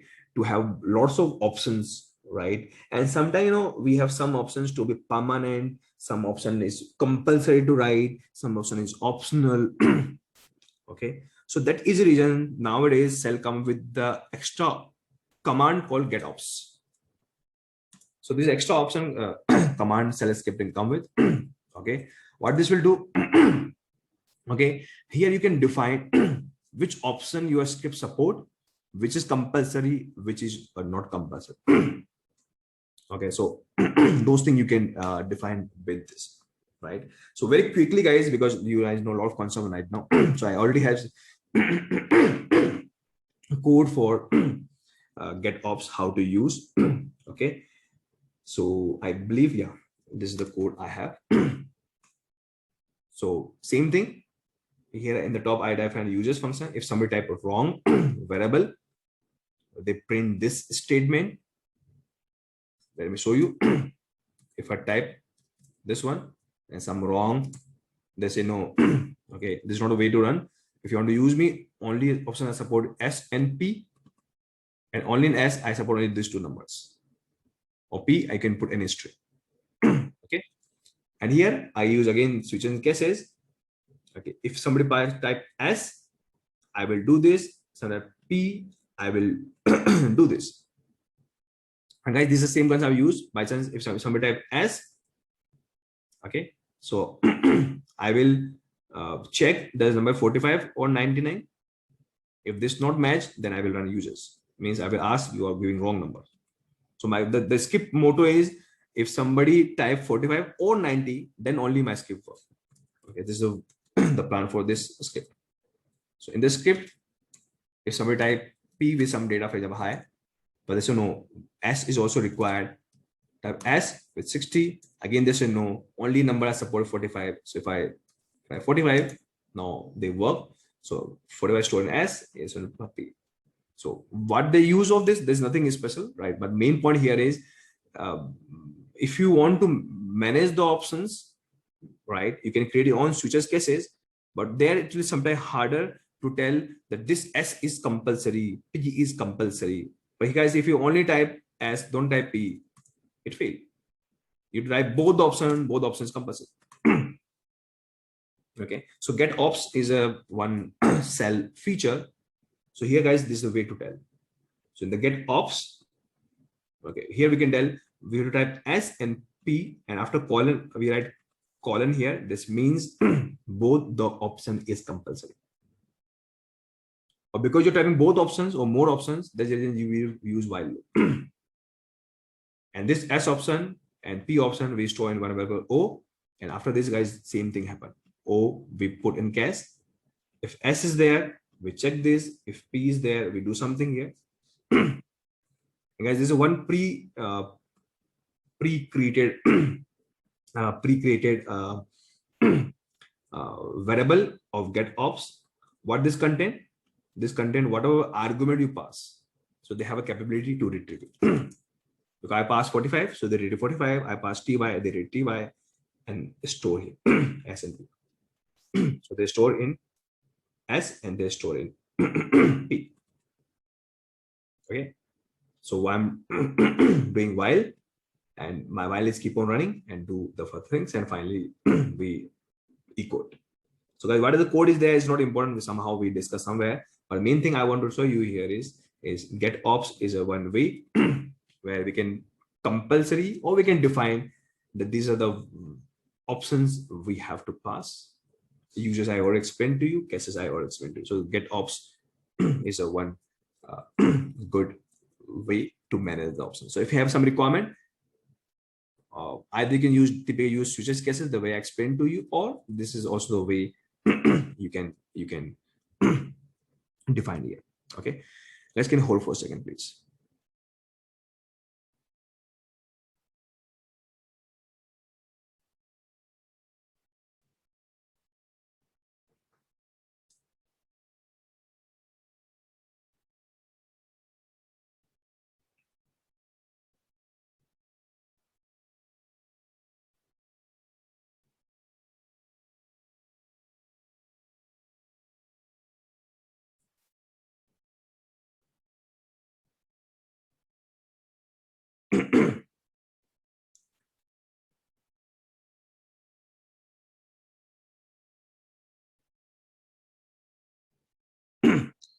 So this is one thing, and one last topic for today. Somewhat helpful because you guys are developing the script. Sometimes your script won't work the way we want. So it is good. It's good to know how to debug your script. So let me create one script very quickly with bin bash usr bin bash is user, not usr, is not user, is usr. And let me use x equal to 5, print echo x, y equals to 10, print. So typical very simple script. Okay, and right now my script is working the way I wanted, nothing very challenging here. Let me executable also. Okay, because if you don't make it executable, it won't work like this. Okay, so for this you have to make it executable. Okay, everything working good, but let's say you want to debug this script. So the best way to debug is, okay, what can I do in the bash? In the top we have some special variable we can pass. Okay, we can pass. Okay, so one of the variable that we can pass here is x. So if I pass x here, what happened here? Okay, they will show you guys lots of internal things what is happened. So when you run the script, okay, lots of things they do behind the scene. Okay, there might not be so much useful for you because this is the options the cell is doing behind the scene. But right now, main thing for us is this one. So they show you here, this is the first line they run, the second line they run, they give you the output, then they run this line, then they run this output, they give the output. So we can see step by steps. Okay, what commands or what statement they are running, and what output they're running. So if you are running some loop, they show you is loop process. They run this one, then they run this one, and accordingly, some error come. Obviously, it's very easily visible why this line has the error. So this is the simplest way to debug. Or for example, if I do ls on some file as f1234.txt, I think this file is not exist. Okay, so if I run this, okay, so I can see at this line they run, because internally they run this command. Okay, because of this error. But if I don't write x in the top, they directly throw me the error. That's all. Or maybe sometimes some of the command doesn't throw the error also. So it's very harder. They have this error. I don't know which command, which script or which program I run to get the error. So if you have this debug, okay, so it will help you to tell you first the command and the console, then they give the error or the output, so we can properly debug what is going on. Okay. Likewise, we have one more option called E. We can write here. If I run E, right, the difference, guys, between E and X is if you're running a script, okay, and what I want when I run my script, in that particular line, when I got the error, stop my script. That's all. I don't want my script will run further. I have to first debug that line first, to check why error is coming up, then run my other things. Otherwise, script is very big. They run completely in between. They have the error. It's very harder to find where we had that error. So this is a great option to tell a script as soon as get the error. Obviously, behind the scene, they're checking the status code or exit code. Stop me there. And that's what, guys, as soon as they get error, they stop you there. Okay. Or we can also write both the options together, X and E both. So it will do both the things together. Okay. They run the script, they show the command and the output, but as soon as the error come up, they stop. So I can see also which command they get the error or they stop also. So we know at what point we have to further debug. Okay, so this is a great way to debug the thing. One more option we have look more like X is called V, verbose. Okay, so what they do, same thing, but sometimes they give you more detail. So they show you complete a script but with output, script with output, more like X only, but sometimes they give you more detailed view or verbose of your code to debug. But X is very commonly used to debug the thing. Okay, so this is the best way to to debug. Normally, what I do for debugging, in every code I keep on putting print or echo, so I can see my flow of my code when some error come up. Okay, so I can see because echo is keep on printing the messages, so I can see at what part, because sometimes error come, but error doesn't come, but output also doesn't come the way we want. So this is not the syntax error, maybe some kind of logical error also. So in the loop or wherever you guys write, put the echo, so they print you the flow, what is going on, so you can properly debug. Okay, this is not the right logic we have put. Okay, so this is also a great way to debug the thing. Okay, so that's one thing. So that's all, guys. Or let's say you create a variable called x6 z10, and there's a command called set here in the command line. By the set command, we can see all the internal functions that you have. Okay, functions you have, plus is created by you, created by somebody else. All the variables you have is created by you or by somebody else. Everything come up. Okay, so all the functions self provided to you or you created, it come up here. Okay, so if you see keep on going. So these are the functions, guys. Lots of functions we have here in this OS. Maybe if in your OS of Linux you will have less functions. It's all depend on version to version and cell to cell. And plus all the internal pre-created variable. Bash is one variable I told you. Like we have more variables in our system, like who tell the best version, color terminals. Okay, you're using desktop version or I'm using desktop, so there's only genome. Okay, so all these are the internal variables and the functions by the system. Okay, so these are the variables you have. And if I search here, I set a variable, let's say Vimal, with the value Linux world, and the search does they maintain Vimal? Yeah. So you can see they also have the variable that is created by us. And guys, normally the standard is all the variable that you create always create in a small character. All the variables, the system created variable, normally we create this variable or they provide this variable in the capital letter. Okay, so this is also a way to differentiate that your variable is created by us or variable is provided by the system. This is system variables or maybe the environmental variables. Okay, so these are the things, guys, you have. So that's all, guys. I believe almost everything about the shell scripting we have discussed. I discussed a lot of interview questions also. I have discussed lots of real world also. Guys, let me tell you one more last thing, maybe sometime very useful. Let me, I've created a script that will have a capability to go to internet and do something. So it's good practice, guys, in the script.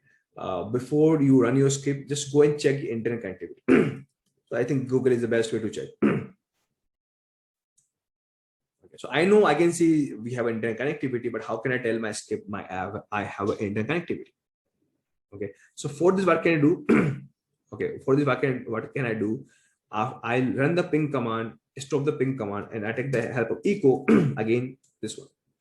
If the zero come up, it means ping runs successfully. It means we have an internet connectivity.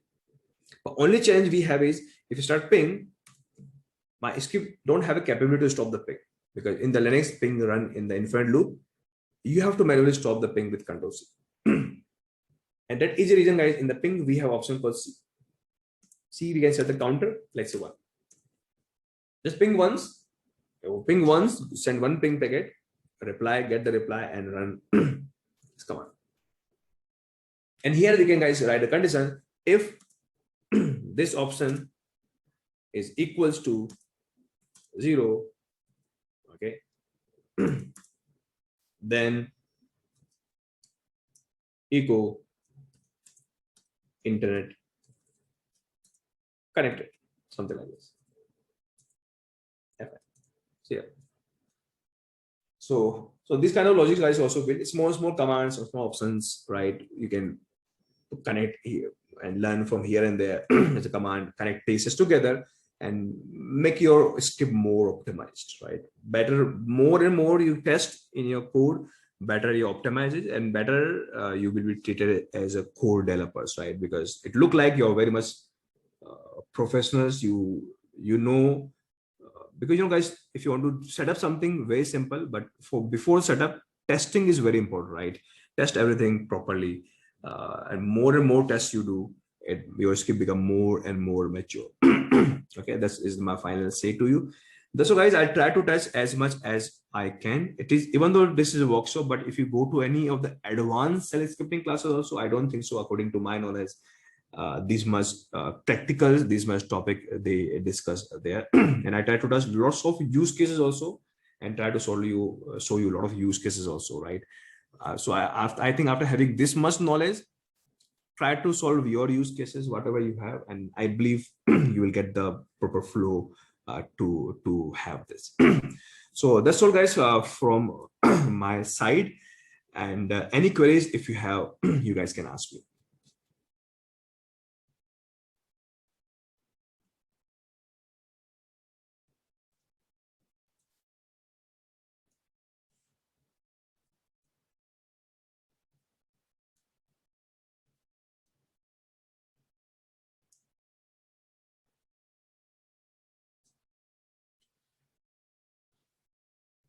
Uh,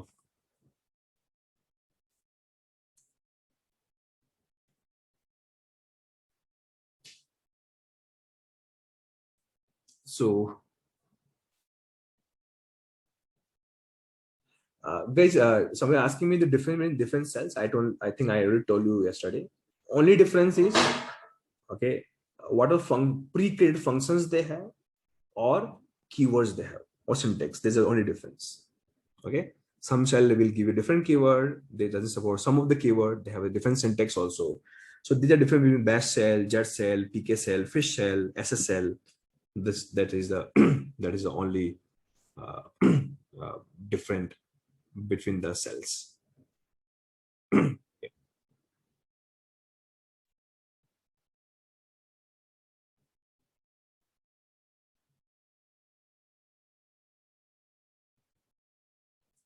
Dhananjay, if you understand JSON data, again, this is not a part of shell actually. If you understand JSON data, so we have a command called curl that you can use with shell a script to send it. So you can use curl command. In the curl command, we have option to post the JSON data. In the curl, I have an X post, then in the header or where you want to post the JSON, that will be your job. Okay. And if you know the curl command, you can put the curl command in the shell scripting. That would be the different one. Okay. So how to pass JSON data in shell scripting? And obviously in the some of the API, I think, or REST API, I think you're talking about. Curl is a command. Command, not a shell script. The command to post it.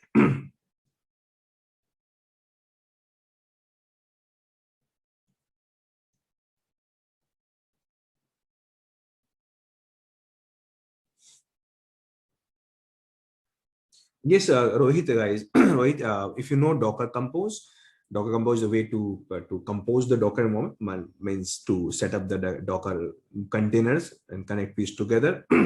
So that Docker compose file, okay, if you multiple Docker compose file, put in one bash script and run it. So in one go, all the Docker compose file will up. Okay, again, this again one of the use case of bash script. Okay.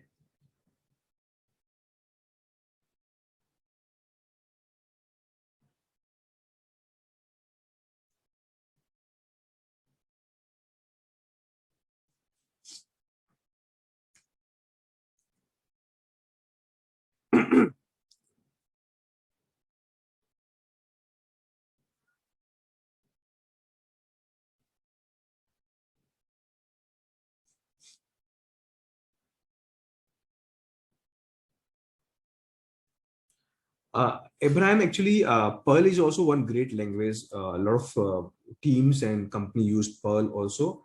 But according to me, Perl we can use for scripting the way I show you here. Everything works the way. Syntax will be different. They have a different function altogether. But the Perl use case is very different. Perl is mostly meant for for data manipulations, right? So they are purely on the data manipulation. So they're so powerful in data processing, data manipulations. They are great in regex part. Okay, so if you have any things related to data manipulation, data processing, data pre-processing, or regex part, so Perl is great on it. Okay, so so I suggest this. So technically, you can use Perl for to do all OS activity also, the way I show with shell scripting. But I suggest if you want to manage more about OS thing, go for shell scripting. If you have a data and you want to manipulate the data, go for Perl. So every language is specialized in their area. Okay.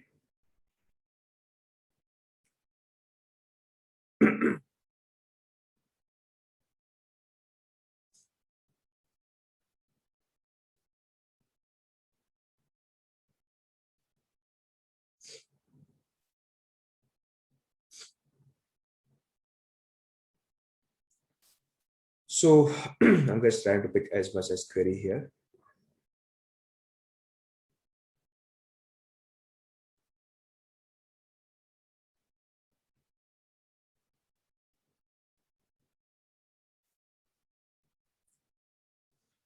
So with WCAT and curl as a base level, both are same.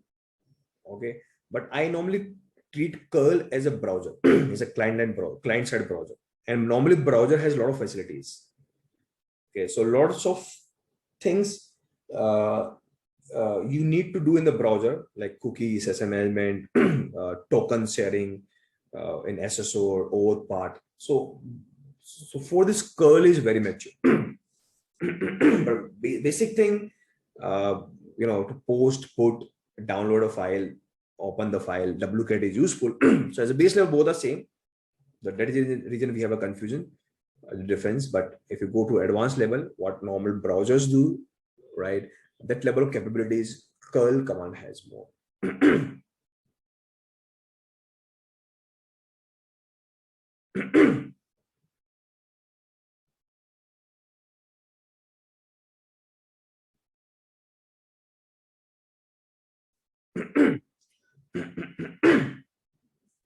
uh, Zenis, I believe what you're asking me here, for summer program, we have a criteria actually from long, is not this year, from last 10-15 years. This summer program is only for pursuing a student, again lot of due to some lot of reasons. Okay, so I suggest if you can talk to my team or Preeti ma'am, and if you are come and fulfill in this criteria, whatever we have, you can definitely register. Otherwise it won't be possible.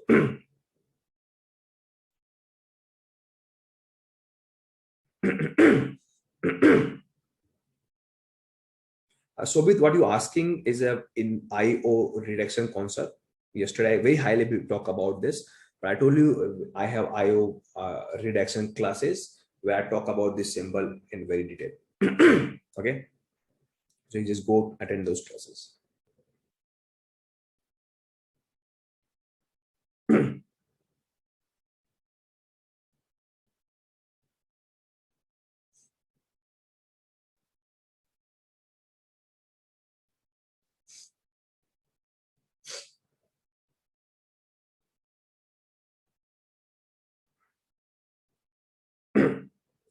Yes, Suhahini, you can implement some of the data structure concept script, but shell scripting is mainly for automation, and normally in the automation world, okay, there is no as such meaning of data structure comment.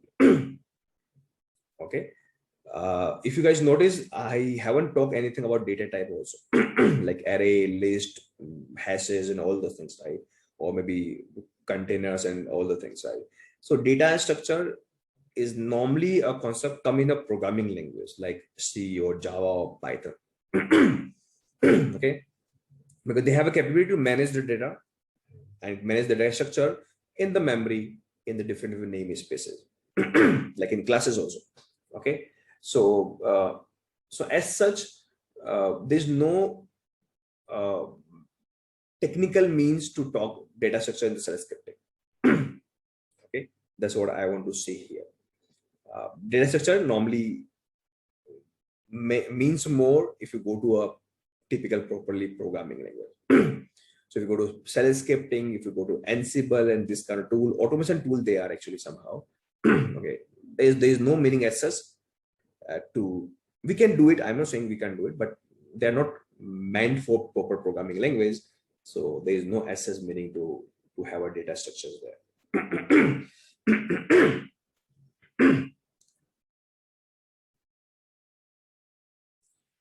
Any JavaScript global training? Maybe we'll try, guys. JavaScript, but I believe in my current Python IIC Rise channel, okay, where we are talking about web technologies. Those classes I'm delivering very free of cost. There also I guys pick JavaScript, and if I pick JavaScript there, so it'll be free for all. So you guys can join there.